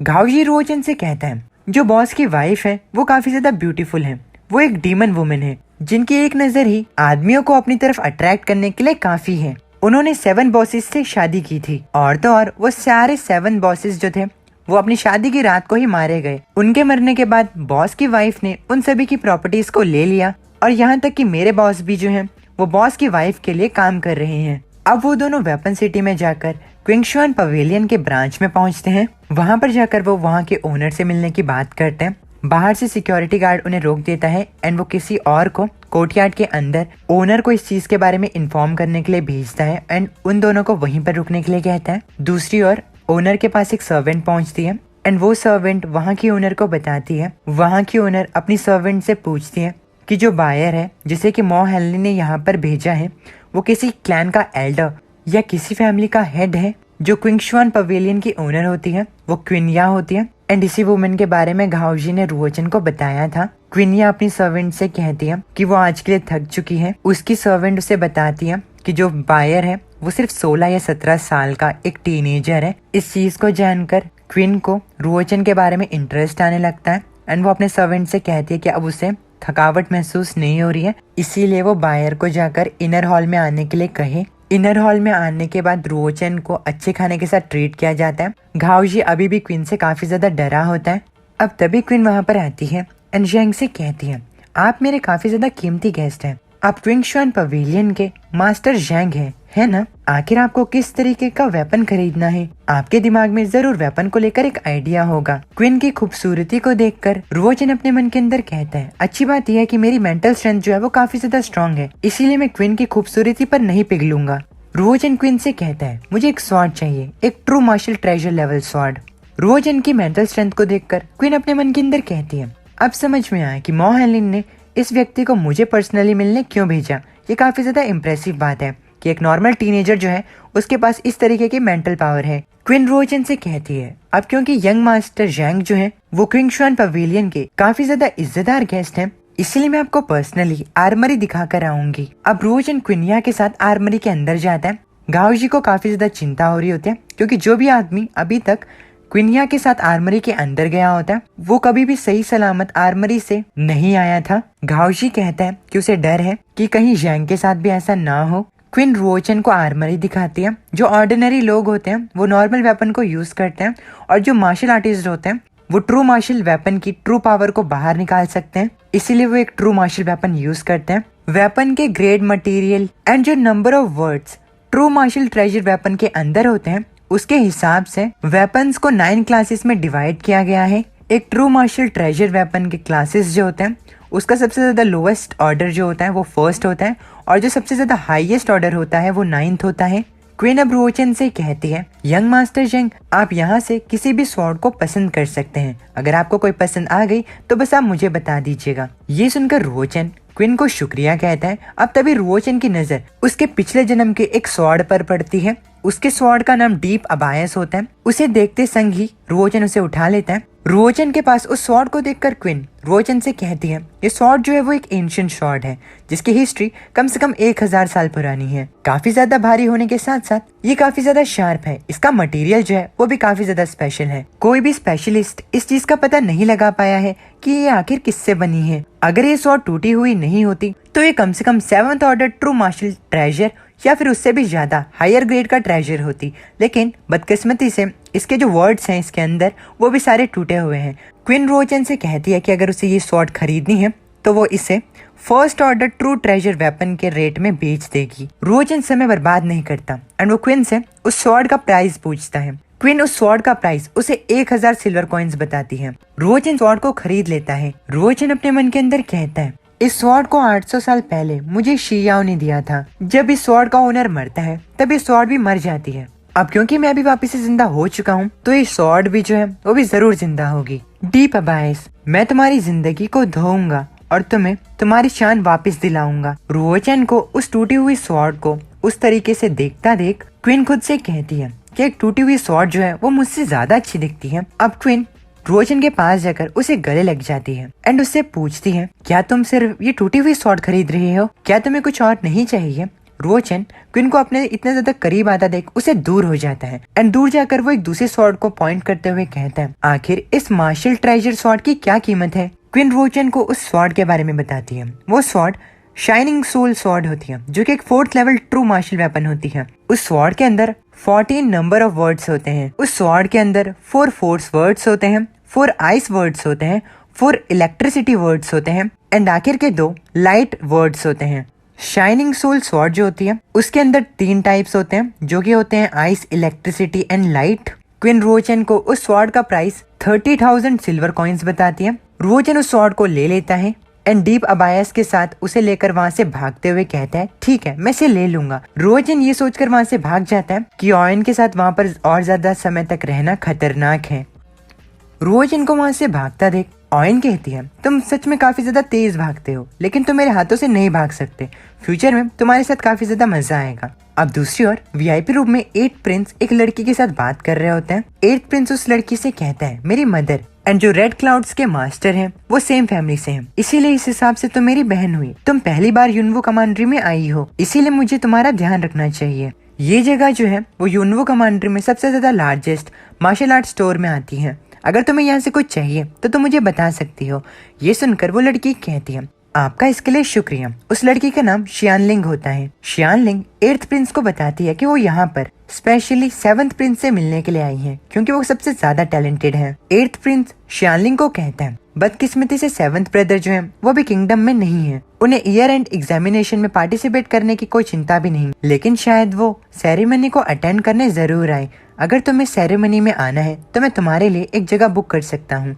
इस चीज के लिए शियानलिंग 8th प्रिंस को शुक्रिया कहती है। अब तभी वहाँ पर रुओचन आता है। रुओचन को देखकर 8th प्रिंस उसे कहता है, 9th ब्रदर आखिर तुम यहाँ पर क्या कर रहे हो? तुम्हें तो ट्रेनिंग करनी चाहिए। क्या तुम यहाँ पर वेपन्स खरीद रहे हो? क्या तुम्हारे पास पैसे भी हैं? अब तभी 8th प्रिंस पीछे से ऑयन को देखता है। ऑयन को रुओचन के साथ देखकर 8th प्रिंस को लगता है कि ऑयन एंड रुओचन का चक्कर चल रहा है, इसीलिए वो रुओचन से कहता है, अगर तुमने यहाँ पर कुछ शर्मनाक हरकत करने की कोशिश की तो मैं तुम्हारी टांगे तोड़ दूंगा। अब तभी पीछे से ऑयन आती है एंड कहती है, 8th प्रिंस ये क्विंगशुआन पवेलियन है, आपका राजमहल नहीं। यंग मास्टर जैंग जो है वो मेरे गेस्ट हैं, इसीलिए अगर आपने उनसे लड़ने की कोशिश की तो मुझे भी बीच में आना पड़ेगा। ये सुनकर 8th प्रिंस को काफी ज्यादा गुस्सा आता है एंड वो कहता है, 9th प्रिंस तुम हमारी फैमिली की बेइज्जती करा रहे हो। शियांगलिंग इन सब चीजों को होता देख कहती है, 7th प्रिंस जो है वो काफी ज्यादा टैलेंटेड है, लेकिन दूसरी तरफ 9th प्रिंस है जो कि एक घटिया औरत की खेलने की चीज है। उन दोनों को अपनी तरफ देखते हुए देखकर रुओचन खुद से कहता है, मुझे पता नहीं लेकिन वो दोनों मुझे अजीब तरीके से देख रहे हैं,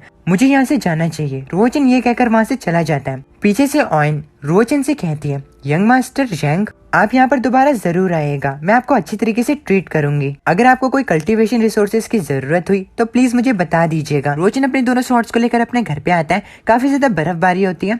रुओचन अपने घर के बाहर होता है। वो अपने डीप अबायस स्वॉर्ड को देखकर कहता है, दुनिया बदल चुकी है, लोग बदल चुके हैं, लेकिन अभी भी मेरे हाथों में मेरी 800 साल पुरानी स्वॉर्ड है। डीप अबायस पहले एक शार्प स्वॉर्ड हुआ करती थी, लेकिन अब यही डीप अबायस एंशिएंट स्वॉर्ड जो है वो टूट चुकी है। अगर मुझे इसके अंदर के सभी वर्ड्स को रिकनेक्ट और इसकी पूरी पावर को दोबारा से वापस लाना है तो इसके लिए मुझे एक ऐसे वेपन स्मिथ को ढूंढना होगा जिसका लेवल कम से कम 5th हो। लेकिन क्या युनवू कमांडर में 5th रैंक वेपन स्मिथ होते भी हैं? अब रुओचन डीप अबायस को स्टोर करते हुए कहते हैं, अगर ये एक यूजलेस मेटल का पीस भी बन जाए उसके बाद भी मैं इसे अपने साथ रखूंगा। ये चीज मुझे याद दिलाती रहेगी कि शियाओ से रिवेंज लेने के लिए मुझे और ताकतवर बनना होगा। अब रुओचन अपनी शाइनिंग सोल स्वॉर्ड को बाहर निकालते हुए कहता है, अब मैं अपनी दूसरी नई स्वॉर्ड को टेस्ट करूंगा। अब रोजन शाइनिंग सोल स्वॉर्ड को बाहर निकालकर उसकी पावर सीरीज की फर्स्ट वर्ड को इस्तेमाल करता है, लेकिन उसके फर्स्ट वर्ड के एक्टिवेट होते ही वो स्वॉर्ड काफी ज्यादा भारी हो जाती है। उस स्वॉर्ड को रुओचन ठीक से पकड़ भी नहीं पा रहा होता है। रुओचन खुद से कहता है पावर सीरीज के फर्स्ट वर्ड को एक्टिवेट करते ही ये स्वॉर्ड जो है वो कम से कम 100 पाउंड के बराबर भारी हो चुकी है। रुओचन शाइनिंग सोल स्वॉर्ड को मूव करने की कोशिश करता है, लेकिन वो इतनी ज्यादा भारी होती है कि वो उसे फ्रीली कंट्रोल भी नहीं कर पा रहा होता। रुओचन खुद से कहते हैं लेकिन अगर मैं इसके 4 पावर सीरीज के वर्ड को एक्टिवेट कर लूं और उन पावर सीरीज के वर्ड्स को मास्टर कर लूं तो इस स्वॉर्ड की पावर बेमिसाल होगी। रुओचन काफी ज्यादा थका होता है। वो खुद से कहता है लेकिन मेरी अभी के जो जेनवन क्वी है उसके साथ मैं पावर सीरीज के सेकंड वर्ड को एक्टिवेट नहीं कर सकता। मुझे दूसरे टाइप के वर्ड को एक्टिवेट करके देखना होगा। अब रुओचन अपने स्वॉर्ड के आई सीरीज को एक्टिवेट करता है, उसके बाद इलेक्ट्रिसिटी वर्ड और लाइट सीरीज वर्ड को एक्टिवेट करता है। अब रुओचन इन सभी एबिलिटीज को एक्टिवेट करके इन्हें टेस्ट करता है। रुओचन काफी ज्यादा खुश होता है क्योंकि ये टेस्ट सक्सेसफुल निकलता है। शाइनिंग सोल स्वॉर्ड की जो पावर होती है वो सच में काफी ज्यादा ताकतवर होती है। रुओचन खुद से कहता है ये सच में 30,000 सिल्वर कॉइन्स के लायक है और मुझे जल्दी से करके इसके सभी 14 वर्ड्स को एक्टिवेट कर देना चाहिए, तभी मैं इस स्वॉर्ड के ट्रू पावर को देख पाऊंगा। रुओचन अपनी प्रैक्टिस को जारी रखता है। अब 2 महीने बीत जाते हैं। जेड पैलेस में 8th प्रिंस की मॉम 8th प्रिंस को कल्टीवेट करते हुए देख रहे होते हैं। Finally 8th Prince yellow realm के डाउन स्टेट में पहुंच जाता है। उसकी मॉम कॉन्क्यूबाइन श्याओ ये देखकर उसे कहती है तुमने बहुत अच्छा किया, हालांकि तुम्हारी लेवल जो है वो 5th Prince and 6th Prince से कंपेयर नहीं की जा सकती, लेकिन उसके बाद भी जो कमांडरी प्रिंस है वो तुम्हारे प्रोग्रेस और तुम्हारे हार्डवर्क को देखते हुए तुम्हें जरूर कोई इनाम देंगे। कॉन्क्यूबाइन श्याओ अपने बेटे के पास जाती है। 8th प्रिंस अपनी मॉम से कहता है हालांकि एक ऐसा व्यक्ति भी है जो कि मुझसे भी खराब है, उसका जिंदा रहना ही मुझे हमेशा अच्छा दिखाएगा। ये सुनकर कॉन्क्यूबाइन श्याओ कहती है कि तुम 9th प्रिंस की बात कर रहे हो, उसे अभी ही उसका सेक्रेट मार्क मिला है, हो सकता है कि उसने अभी तक अपने बॉडी के नेचुरल स्किल को ठीक भी नहीं किया हो, इसीलिए वो शायद ईयर एंड टेस्ट में पार्टिसिपेट भी ना करे। ये सुनकर 8th प्रिंस हंसते हुए कहता है इस चीज को वो खुद डिसाइड नहीं कर सकता। अब उसी दिन लिन फैमिली के ड्रिल कॉलेजियम में लिन निंगशेन प्रैक्टिस कर रही होती है। लिन निंगशेन अपनी सेक्रेट गाइडिंग स्वॉर्ड का इस्तेमाल करती है। निंगशेन की इस पावर को देखकर लिन फैमिली के दूसरे लोग काफी ज्यादा खुश होते हैं, क्योंकि निंगशेन लिन फैमिली की जीनियस होती है और अगर जैसे जैसे निंगशेन आगे बढ़ती रहे तो लिन फैमिली का नाम भी बड़ा होता जाएगा। अब तभी वहाँ पर निंगशेन के फादर फेंगशियान आते हैं। फेंगशियान निंगशेन से कहते हैं तलवारबाजी के लिए तुम्हारा टैलेंट जो है वो सच में काफी ज्यादा अमेजिंग है। तुमने 3 महीने के अंदर अंदर स्पिरिचुअल स्वॉर्ड टेक्निक के लो क्लास के फर्स्ट मूव को मास्टर कर लिया है। इस टेक्निक के साथ एयर एंड टेस्ट में सब लोग तुम्हारी काफी ज्यादा तारीफ करेंगे। निंगशेन अपने फादर की तरफ देखती है। निंगशेन की आंखों में चमक होती है। वो अपने फादर से कहती है ऐसा इसीलिए है क्योंकि मैंने स्वॉर्ड फॉलोइंग हर्ट रियलम को पहले से ही प्रैक्टिस कर लिया है, इसीलिए मैं इस टेक्निक को इतने ज्यादा कम समय में मास्टर कर पाई। फेंगशियान अपनी बेटी से कहता है युनवो कमांड्री में 10 से भी कम ऐसे जीनियस हैं जो कि अपनी स्वॉर्ड की अंडरस्टैंडिंग को realm of sword following the heart में 20 साल से कम उम्र में प्रैक्टिस कर सकते हैं। निंगशेन अभी तुम सिर्फ 15 साल की हो, तुम्हारा फ्यूचर जो है वो सच में काफी ज्यादा शानदार है, तुम बस प्रैक्टिस करती रहो। अब निंगशेन अपनी बेटी को वहीं पर उसे प्रैक्टिस करता छोड़ वहाँ से चला जाता है। दूसरी ओर रुओचन अपने internal space of time and space में प्रैक्टिस कर रहा होता है। रुओचन को internal space of time and space में प्रैक्टिस करते हुए आधा साल हो जाता है। उसका क्वी पूल जो होता है वो फुल होता है और उसकी बॉडी भी उसके लिमिट तक पहुंचने लगती है। अब रुओचन के लिए भी समय आ चुका था कि वो भी येलो रियलम के डाउन स्टेट में पहुंच सके। रुओचन के सामने काफी ज्यादा मैरो वॉशिंग लिक्विड की बॉटल बड़ी होती है। रुओचन उन्हें देखकर कहता है मेरी करंट फिजिक जो है वो इतनी बढ़िया नहीं है जितनी की मेरी पास्ट लाइफ में थी, लेकिन ज्यादा समय तक प्रैक्टिस करने से मेरे लिए डाउन स्टेट के 11 चैनल्स को ओपन करना मुश्किल नहीं होगा। अब रुओचन मैरो वॉशिंग लिक्विड की बोतल को पीता है एंड वापिस से अपनी प्रैक्टिस में लग जाता है। फाइनली कुछ समय की प्रैक्टिस के बाद वो भी येलो रियलम के डाउन स्टेट में पहुंच जाता है। रुओचन अपने इस माइलस्टोन के साथ काफी ज्यादा खुश होता है। वो खुद से कहता है अब मुझे बाहर जाकर मेरी पावर को टेस्ट करना है। मैं जानना चाहता हूँ कि मेरी पावर जो है वो कितने बुल्स के बराबर है। अब कुछ दिन बाद रुओचन पैलेस किंग माउंट पर जाता है। उसके सामने एक बहुत बड़ी चट्टान रखी होती है।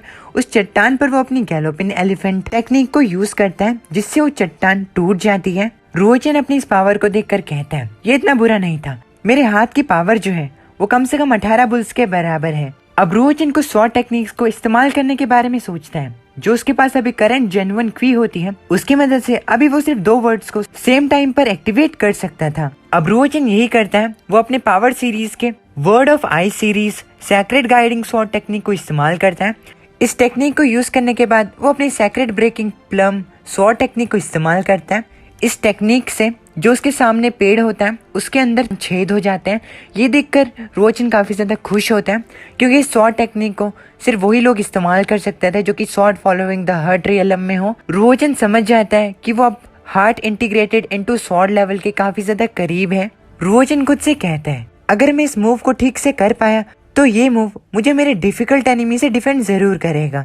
पिछले जितने भी स्वॉर्ड टेक्निक को अभी तक रोजन ने इस्तेमाल किया होता है वो सभी ऑफेंसिव स्वॉर्ड टेक्निक्स होती हैं। अब रोजन सोचता है कि उसे अब कुछ डिफेंसिव स्वॉर्ड टेक्निक को इस्तेमाल करना चाहिए। कुछ समय अपनी जेन्युइन की पर फोकस करते हुए वो अपनी सैक्रेड बेल स्वॉर्ड टेक्निक को इस्तेमाल करता है।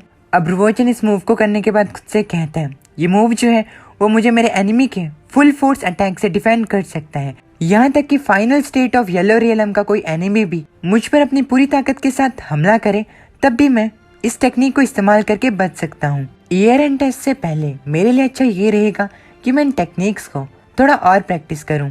फाइनली अब ईयर एंड टेस्ट का दिन आ जाता है। रोजन के कमरे के बाहर यूनर खड़ी होती है उसकी ड्रेस लेकर। रोजन यूनर से पूछता है कि आज ईयर एंड असेसमेंट का दिन है ना, तो यूनर उसे कहती है कि उसने बिल्कुल सही कहा।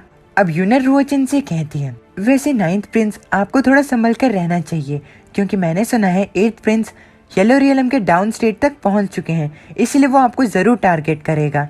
ये सुनकर रोजन यूनर के थोड़े करीब जाता है एंड उसे कहता है, सिस्टर यूनर चलो मैं आपको एक सीक्रेट बताता हूँ। एक्चुअली मैं भी येलो रियलम के डाउन स्टेट तक पहुंच चुका हूँ। हालांकि मैं अभी तक सिर्फ 11 मेरिडियंस को ही ओपन कर पाया हूँ, मुझे और मेहनत करने की जरूरत है। इस चीज को सुनकर यूनर के होश उड़ जाते हैं। यूनर रोजन से कहती है, 9th प्रिंस क्या आपको पता है कि 8 मेरिडियंस को down state of yellow realm में ओपन करने का मतलब ये होता है कि आप एक टॉप जीनियस हो।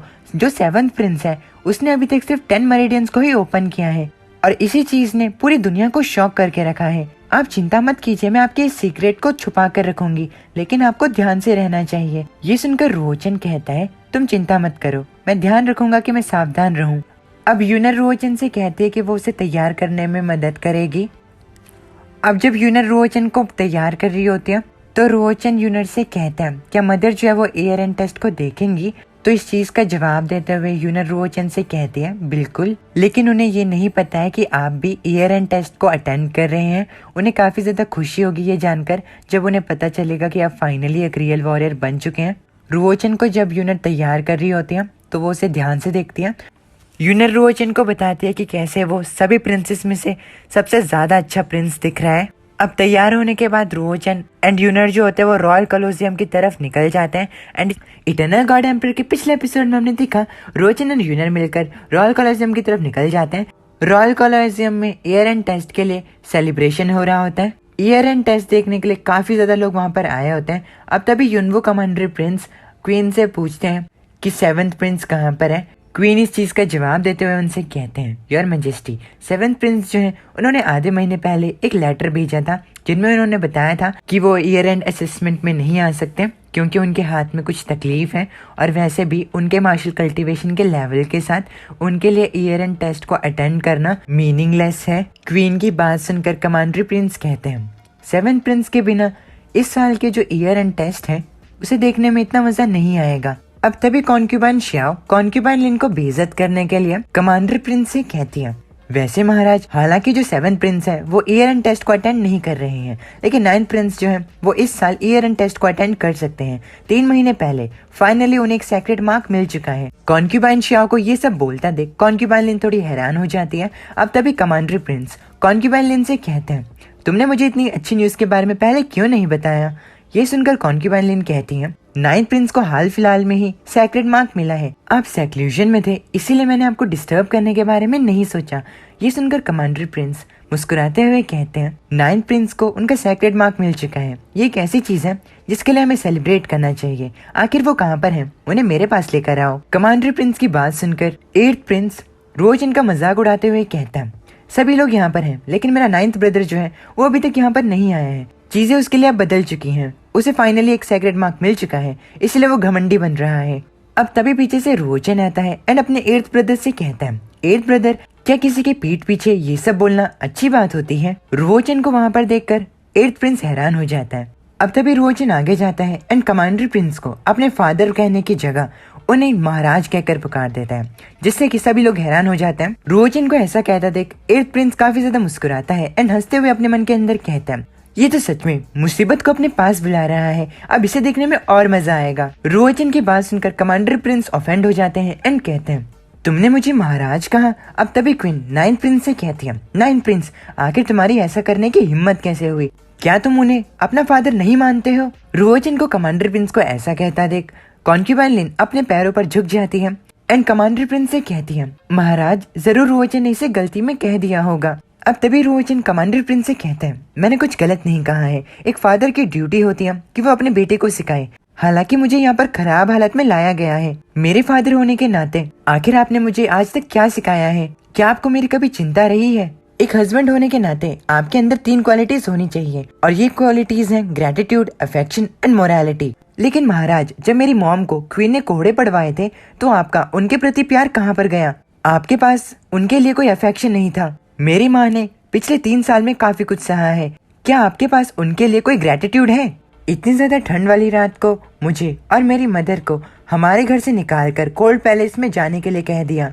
क्या आपके अंदर हमारे लिए कोई इंसानियत है? अब क्योंकि आप ना तो एक अच्छे फादर हैं और ना ही एक अच्छे हस्बैंड, तो क्या मैं आपको महाराज कहलाने के लिए गलत हुआ? रोचन की बात सुनकर कमांडर प्रिंस काफी ज्यादा शॉक्ड हो जाते हैं। चारों ओर सन्नाटा फैल जाता है। अब तभी कमांडर प्रिंस क्वीन की तरफ देखते हुए कहते हैं, आखिर उन्हें कोल्ड पैलेस में जाने का ऑर्डर किसने दिया? अब तभी क्वीन कॉन्क्यूबाइन शाओ की तरफ देखने लगती है। क्वीन को अपनी तरफ देखते हुए देख कॉन्क्यूबाइन शाओ खुद से कहती है, हालांकि ये क्वीन का ऑर्डर था, लेकिन मैं ये चीज महाराज को बताने की हिम्मत नहीं कर सकती। अब कॉन्क्यूबाइन शाओ आगे जाकर 8th प्रिंस के साथ कमांडर प्रिंस के आगे झुक जाती है एंड कहती है, ये मैंने किया। कमांडर प्रिंस कॉन्क्यूबाइन शाओ से कहते हैं, क्या इसमें सिर्फ तुम ही थी? कॉन्क्यूबाइन शाओ झूठ बोलते हुए कहती है, हाँ ये मैंने किया है। अब कमांडर प्रिंस गुस्से में कॉन्क्यूबाइन शाओ से कहते हैं, अब क्योंकि तुम इस चीज की रिस्पॉन्सिबिलिटी अपने कंधे पर अकेले लेने वाली हो, तो अब से तुम्हें ही कोल्ड पैलेस में रहना होगा। इस बात को सुनकर कॉन्क्यूबाइन शाओ बेहोश हो जाती है एंड 8th प्रिंस उन्हें संभालने लगता है। अब कमांडर प्रिंस रोचन के पास जाते हैं एंड कहते हैं, लगता है कि तुम एक रियल वॉरियर बन चुके हो, तुम पहले से अब अलग हो। तुम्हारी हिम्मत और गलत चीज के लिए आवाज उठाने के लिए इस बार मैं तुम्हें माफ करता हूँ। क्या तुम ईयर एंड टेस्ट में पार्टिसिपेट करना चाहोगे? इस चीज को सुनकर रोचन कहता है, क्यों नहीं। रोचन को इतना ज्यादा बोल्ड देखकर कमांडर प्रिंस हंसने लगता है एंड कहता है, जैसा कि मैंने अपने बेटे से एक्सपेक्ट किया था, तुम बिल्कुल वैसे हो। अब फाइनली ईयर एंड टेस्ट शुरू होता है। ऑडियंस ईयर एंड टेस्ट के लिए काफी ज्यादा एक्साइटेड होती है। इस बार के ईयर एंड टेस्ट को देखने के लिए घाओजी के साथ साथ ऑयन भी आई होती है। ऑयन को अपने साथ आया देख घाओजी ऑयन से कहते हैं, बॉस, जो रॉयल फैमिली है वो हर बार क्विंगशुआन पवेलियन को इनविटेशन भेजती है, लेकिन अभी तक आपने किसी भी ईयर एंड टेस्ट को अटेंड नहीं किया था, तो इस बार आप अचानक से ईयर एंड टेस्ट को अटेंड क्यों कर रही हैं? ऑयन घाओजी को बताती है कि वो एक इंटरेस्टिंग आदमी से मिली और अब वो उसके बारे में और जानना चाहती है। ऑयन अपने मन के अंदर कहती है, 9th प्रिंस जो है वो काफी सालों तक खराब हालत में थे और कॉन्क्यूबाइन लिन ने भी अपने फेवर को खो दिया। इस हालत में अचानक से 9th प्रिंस को इतने ज्यादा पैसे कहाँ से मिले कल्टीवेशन मटेरियल को खरीदने के लिए? आखिर 9th प्रिंस क्या छुपा रहे हैं? अब तभी घाओजी ऑयनिया को बताता है, बॉस, जो पहला राउंड है वो शुरू होने वाला है। जो पहला राउंड है वो है स्टोन ट्रेस को उठाने का, एंड इनमें जो सबसे ज्यादा हल्की स्टोन ट्रे है उसका वजन सिर्फ 100 किलो है, जबकि जो हैवीएस्ट स्टोन ट्रे है उसका वजन 1000 किलो है। अब तभी एक छोटी सी प्रिंसेस आगे जाती है एंड सबसे ज्यादा हल्की 100 किलो वाली स्टोन ट्रे को उठा देती है, जिसे देखकर सभी लोग उनकी काफी ज्यादा तारीफ करते हैं, क्योंकि जितनी छोटी वो होती है उसके हिसाब से ये कर दिखाना इस चीज को प्रूव करता है कि उस छोटी प्रिंसेस के पास इनक्रेडिबल स्ट्रेंथ है। घाओजी इस चीज को देखते हुए कहता है, इन छोटी प्रिंसेस को इनका सेक्रेट मार्क तब मिला था जब ये 4 साल की थी और अब ये ऑलरेडी 100 किलोग्राम स्टोन ट्रे को उठा सकती हैं। ये सच में काफी ज्यादा इम्प्रेसिव है। अब तभी ऑयनिया कहती है, मुझे याद है इस लड़की की तरह एक और लड़की थी जो कि एक जीनियस थी, उसका नाम लिन निंगशेंग था। ओ हाँ, अब तो उसी की बारी है ना? अब तभी लिन निंगशेंग आगे जाती है। निंगशेंग को देखकर सभी लोग कहते हैं, ये तो लिन्स के हेड की बेटी लिन निंगशेंग है जो कि सिर्फ 15 साल की है। लिन निंगशेंग अपनी स्ट्रेंथ की मदद से 1000 किलोग्राम वाले सबसे ज्यादा हैवीएस्ट स्टोन ट्रे को उठा देती है, वो भी सिर्फ एक हाथ से। ये देखकर बाकी लोग काफी ज्यादा हैरान हो जाते हैं एंड कहते हैं ये तो काफी ज्यादा शानदार बात है, लिंस ने अब एक और जीनियस को पैदा कर दिया है। अब तभी एक लड़की सोचते हुए कहती है एक वुमेन की बॉडी जो है वो एक मैन के साथ कंपेयर नहीं की जा सकती, लेकिन उसने एक हाथ से ही 1000 किलोग्राम वाले स्टोन ट्रे को उठा दिया। आखिर उसकी कल्टीवेशन कितनी ज्यादा स्ट्रांग है। अब तभी कमांडर प्रिंस कहते हैं आखिर ये जीनियस किस फैमिली से है, ये तो 9th प्रिंस की राइवल हुई। अब तभी क्वीन हंसते हुए पीछे से कहती है महाराज ये लिंस के हेड की बेटी है, मुझे भी ऐसा लगता है कि ये काफी ज्यादा टैलेंटेड है, इसलिए मैं सोच रही हूँ कि इसकी और 7th प्रिंस की एंगेजमेंट करा दी जाए। लिंस के बारे में सुनकर कमांडर प्रिंस को निंगशन के बारे में याद आता है। कमांडर प्रिंस कहते हैं हालांकि मुझे निंगशन के बारे में ज्यादा कुछ तो याद नहीं है, लेकिन मुझे इतना पता है कि बचपन में निंगशन और 9th प्रिंस काफी अच्छे दोस्त थे। मैं तो चाहता था कि मैं उन दोनों की शादी कराऊं, लेकिन 3 साल पहले जो कुछ भी चीजें हुई उन सब की वजह से ये चीज अब नहीं हो पाएगी। अब तभी क्वीन मुस्कुराते हुए कहती है महाराज निंगशन के टैलेंट के साथ आखिर वो 9th प्रिंस के साथ शादी कैसे कर सकती है, उन दोनों के बीच का टैलेंट का गैप काफी ज्यादा है और जैसे जैसे समय बढ़ेगा उनके बीच का गैप और ज्यादा बढ़ता जाएगा। किसी तरह से अगर निंगशन की शादी किसी भी प्रिंस के साथ हो जाती है तो इस चीज से लिंस को काफी ज्यादा फायदा होगा। अब रुओचन की स्टोन ट्रे को उठाने की बारी आ चुकी थी। रुओचन को आगे जाता देख 8th प्रिंस कहता है 9th ब्रदर थोड़ा ध्यान से, नहीं तो तुम पत्थर के नीचे आके मर जाओगे। अब तभी एक दूसरा आदमी कहता है तुम्हें सेक्रेड मार्क को मिले हुए सिर्फ कुछ ही समय हुआ है, मुझे तो इस चीज का डर है कि 9th प्रिंस अभी तक washing marrow and breaking out of channels को भी कंप्लीट नहीं कर पाए होंगे, शायद से वो सबसे ज्यादा हल्की स्टोन ट्रे को भी नहीं उठा पाएगा। अब तभी पीछे से एक और आदमी रुओचन को चिढ़ाते हुए कहता है रॉयल फैमिली की बेइज्जती कराने के बजाय मैं घर पर रहने को ज्यादा सही समझता। अब रुओचन स्टोन ट्रेस को उठाने के लिए आगे जाता है। एक तरफ रुओचन आगे जा रहा होता है तो दूसरी तरफ से निंगशन बाहर चल के आ रही होती है। निंगशन रुओचन को देखकर कहती है कजन तुम्हारी इस एबिलिटी के साथ तुम्हें यहाँ पर नहीं आना चाहिए था, शायद तुम सबसे ज्यादा हल्की 100 किलोग्राम वाली स्टोन ट्रे को भी नहीं उठा पाओगे। ना सिर्फ तुम खुद की बेइज्जती करोगे बल्कि इस चीज से रॉयल फैमिली एंड कॉन्क्यूबाइन लिन की भी बेइज्जती होगी। आखिर तुम ये क्यों कर रहे हो।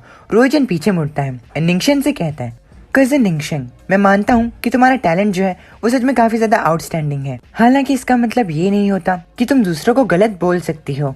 ये सुनकर निंगशन चिढ़ जाती है एंड कहती है तो ठीक है तुम्हें जो करना है तुम वो करो। निंगशन अपने मन के अंदर कहती है मैंने तुम्हें ये इसीलिए कहा था क्योंकि हम बचपन में काफी अच्छे दोस्त थे, हमने एक दूसरे के साथ अच्छे पल बिताए हैं, लेकिन आखिर तुम इतने ज्यादा जिद्दी क्यों हो रहे हो, तुम खुद की बेइज्जती क्यों करवा रहे हो। अब रुओचन आगे स्टेडियम पर जाता है एंड सबसे ज्यादा हल्के स्टोन ट्रे जो कि सिर्फ 100 किलोग्राम का होता है उसके पास जाकर खड़ा हो जाता है। सभी लोग ये देखकर ये सोचने लगते हैं कि रुओचन जो है वो 100 किलोग्राम वाले स्टोन ट्रे को उठाने वाला है, इसीलिए वो ऑडियंस में बैठे हुए सभी लोग रुओचन को गुड फॉर नथिंग कहते हैं। अब तभी क्विनिया रुओचन को सबसे ज्यादा हल्के स्टोन ट्रे के पास जाता देख कहती है तुम्हारी करंट एबिलिटी के साथ ये ठीक नहीं होगा है ना। अब हल्की स्टोन ट्रे के पास जाता है, ये देखकर सभी लोग उसकी बेइज्जती करने लगते हैं। अब तभी अचानक रुओचन सबसे ज्यादा हैवीएस्ट स्टोन ट्रे के पास जाता है। रुओचन को सबसे ज्यादा हैवीएस्ट स्टोन ट्रे के पास जाता हुआ देखकर ऑडियंस में बैठे हुए लोग बात करने लगते हैं कि कैसे रुओचन घमंडी बनते हुए आगे जा रहा है और आगे जाकर वो सिर्फ खुद की बेइज्जती ही करवाएगा। रुओचन के इस अकड़ को देखकर 8th प्रिंस को भी काफी ज्यादा गुस्सा आता है एंड वो कहता है वो 1000 किलो वाले स्टोन ट्रे को नहीं उठा पाएगा, चाहे वो अगले 30 साल तक भी प्रैक्टिस कर ले। तुम सच में काफी ज्यादा बेवकूफ हो 9th प्रिंस। ये देखकर निंगशन को भी काफी ज्यादा हैरानी होती है एंड वो भी अपने सर पर हाथ मारती है। अब तभी रुओचन अपने पैर की मदद से पहले स्टोन ट्रे को ऊपर उछालता है। स्टोन ट्रे को ऊपर उछालने के बाद वो उस पर अपने हाथ से पंच मारता है जिससे कि वो स्टोन ट्रे और ज्यादा ऊपर चली जाती है। ये देखकर सभी लोग रुओचन को पागल बताते हैं क्योंकि सभी लोगों को लगता है कि वो भारी स्टोन ट्रे अब रुओचन के ऊपर गिर जाएगी जिसकी वजह से रुओचन की मौत हो जाएगी। अब सभी लोग तब हैरान हो जाते हैं जब रुओचन उस स्टोन ट्रे को एक हाथ से उठा लेता है एंड उठाकर उसे इजीली नीचे भी रख देता है। ये देखकर सभी लोग काफी ज्यादा हैरान हो जाते हैं। सभी लोग बात करने लगते हैं कि शायद 9th प्रिंस जो थे वो अपनी ट्रू पावर को छुपा के रखे हुए थे और आखिर में क्योंकि वो अभी भी राजघराने से हैं तो जैसा कि राजघराने के लोगों से एक्सपेक्ट किया जाता है रुओचन सच में काफी ज्यादा एक्स्ट्राऑर्डिनरी है। रुओचन की स्ट्रेंथ को देखकर 8th प्रिंस एंड निंगशन काफी ज्यादा शॉक्ड हो जाते हैं। अब तभी 8th प्रिंस कहता है आखिर ये कैसे पॉसिबल हो सकता है। साथ में खड़े हुए निंगशन कहती है आखिर वो इतना ज्यादा स्ट्रॉन्ग कैसे हो सकता है, क्या वो जानबूझकर अपनी स्ट्रेंथ को छुपा रहा था ताकि वो मुझे बेइज्जत कर सके। अब तभी दूसरी तरफ आयनिया रुओचन की परफॉर्मेंस को देखकर काफी ज्यादा इम्प्रेस हो जाती है एंड वो अपने मन के अंदर कहती है ये तो काफी ज्यादा इंटरेस्टिंग है। उसने अपनी जेन 1 की को वेव करंट में बदल दिया और वेव करंट के इस्तेमाल से उसने पहले स्टोन ट्रे को ऊपर उछाला और जब वो स्टोन ट्रे नीचे गिर रही थी तो उसने सेम वेव करंट को इस्तेमाल करके उसे आराम से नीचे आने दिया। उसकी जेन्युइन क्वी पे जो मास्टरी है वो अलग है। यहाँ तक कि जो ब्लैक रियलम के वॉरियर्स होते हैं उनकी भी उनके जेन्युइन क्वी पर इस तरीके का कंट्रोल नहीं होता। अब जैसे ही कॉन्क्यूबाइन लिन अपने बेटे की इस परफॉर्मेंस को देखती हैं तो वो काफी ज्यादा खुश हो जाती हैं एंड उनके खुशी के आंसू आने लगते हैं। वो रोते हुए अपने आंसू को पोंछती हैं एंड कहती हैं, मुझे पता था रुओचन, तुमने कर दिखाया। मैंने इस दिन के लिए काफी समय से इंतजार किया था। कॉन्क्यूबाइन लिन के बगल में खड़े हुए कॉन्क्यूबाइन श्याओ रुओचन की परफॉर्मेंस से काफी ज्यादा शॉक्ड होती हैं। उसके पसीने आ रहे होते हैं। वो अपने मन के अंदर कहती है, नाइन्थ प्रिंस की इस कामयाबी के बाद मैं अब कॉन्क्यूबाइन लिन को परेशान नहीं कर सकती। अब जैसे ही रुओचन के फादर कमांडर प्रिंस इस चीज को देखते हैं तो वो उसके लिए तालियां बजाते हुए कहते हैं, तुमने बहुत अच्छा किया। हालांकि तुम्हारी शुरुआत काफी ज्यादा देरी में हुई है, लेकिन ऑलरेडी तुम इस चीज में सक्सेसफुल हो रहे हो। मैं तुम्हारी परफॉर्मेंस को आगे भी देखना चाहता हूँ। अब तभी जुनवो कमांड्री की एक सुपीरियर मिनिस्टर सभी दूसरे पार्टिसिपेंट को बताते हैं कि जो सेकंड राउंड होने वाला है वो किंग माउंट पे होने वाला है और सेकंड राउंड जो है वो एक हंटिंग राउंड है। अब क्योंकि हंटिंग जो है वो काफी ज्यादा खतरनाक होती है, इसीलिए टेस्ट के सेकंड राउंड में जो पार्टिसिपेंट हैं उनके स्पॉट्स जो हैं वो भी लिमिटेड हैं। जिन पार्टिसिपेंट ने सबसे ज्यादा हैवीएस्ट स्टोन ट्रे को उठाया था सिर्फ वही पार्टिसिपेंट्स इस राउंड को खेल सकते हैं। सेकंड राउंड के लिए 43 पार्टिसिपेंट्स होते हैं, जिनमें से एक जैंग यूशी भी होती है जो कि 9th प्रिंसेस होती है एंड रुओचन की बहन होती है। यूशी रुओचन की तरफ देखती है एंड उसे कहती है, 9th ब्रदर, हंटिंग करते दौरान आप संभल कर रहिएगा क्योंकि मैं आपकी राइवल हूँ।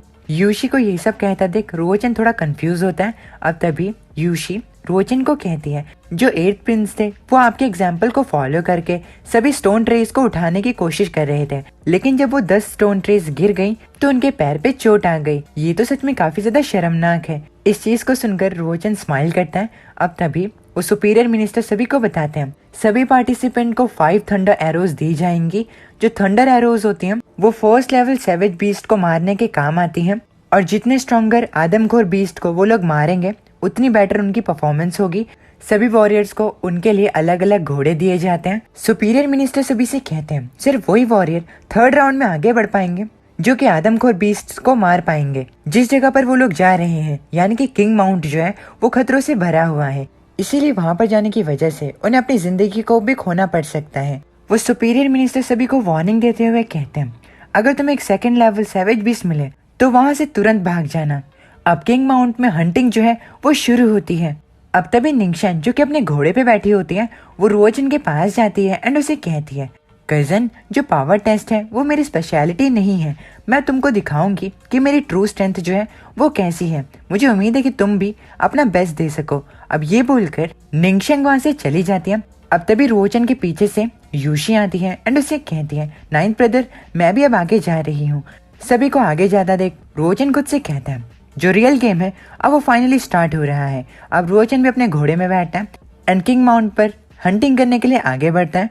अब कुछ देर इधर उधर भटकने से उसे एक रैबिट मिलता है जो कि एक लाइटनिंग रैबिट होता है। लाइटनिंग रैबिट को अपने सामने देखकर रुओचन अपने बो एंड थंडर एरो को बाहर निकालता है एंड उस लाइटनिंग रैबिट की तरफ पॉइंट करते हुए खुद से कहता है, जो लाइटनिंग रैबिट है वो काफी ज्यादा फास्ट है लेकिन उसका डिफेंस जो है वो काफी ज्यादा वीक है।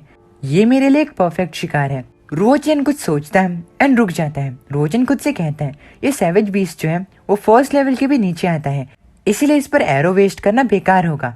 अब रुओचन इससे पहले कुछ और सोच सके तभी कोई और आकर उस लाइटनिंग रैबिट पर एक एरो मार देता है जिससे कि वो लाइटनिंग रैबिट मर जाता है। ये देखकर रुओचन हैरान हो जाता है। अब तभी रुओचन अपने सामने देखता है, उसके सामने से 6th प्रिंस आ रहा होता है। रुओचन को ताना देते हुए 6th प्रिंस कहता है, 9th ब्रदर, तुम पहली बार किंग माउंट पर हंट कर रहे हो। क्या तुम्हें सैवेज बीस्ट को मारने में डर लग रहा है? तुम्हें एक आदमी बनने के लिए अभी और हिम्मत चाहिए। ये कहकर 6th प्रिंस हंसने लगता है। अब 6th प्रिंस वहाँ से जाते हुए रुओचन को ताना देते हुए कहता है, किंग माउंट पर काफी ज्यादा सैवेज बीस्ट है। तुम्हारे पास 5 थंडर एरोज हैं। इसका मतलब ये नहीं है कि तुम उन 5 थंडर एरोज से 5 शिकार भी करोगे। 9th ब्रदर, इस चीज का ध्यान रखना कि तुम खाली हाथ वापस ना लौटो। अब ये कहकर 6th प्रिंस रुओचन को वहाँ पर छोड़कर चला जाता है। 6th प्रिंस की बात सुनकर रुओचन खुद से कहता है, उसने बिल्कुल सही कहा, मुझे जल्दी जल्दी हंट करना होगा। अब तभी रुओचन एक सांड की आवाज को सुनकर एक तालाब के पास पहुंचता है। वहां पर पहुंचकर वो सामने देखता है, उसके सामने उसकी 9th सिस्टर होती है जो कि 3 सैवेज बुल से फाइट कर रही होती है। तभी यूशी जो होती है वो पीछे मुड़कर देखती है। रुओचन को देखकर यूशी उसे कहती है, नाइन्थ ब्रदर, तुम्हें यहाँ पर आने में थोड़ी देरी हो गई। ये 3 सैवेज बुल्स जो हैं वो मेरे हैं। अब यूशी अपने 3 थंडर एरोस को इस्तेमाल करती है एंड उन तीनों सैवेज बुल्स को मार देती है। ये देखकर रुओचन हैरान हो जाता है एंड खुद से कहता है, यूशी असल में काफी ज्यादा स्ट्रांग है। अब इसी के साथ हमारा ये वाला एपिसोड यहीं पर खत्म हो जाता है। उम्मीद है कि आपको एपिसोड पसंद आया हो। जिन जिन लोगों ने मेंबरशिप खरीद रखी है उन लोगों का दिल से शुक्रिया। मैं मिलता हूं आप लोगों से नेक्स्ट वीडियो में। तब तक के लिए अपने अपनी फैमिली का ख्याल रखना। माता नहीं।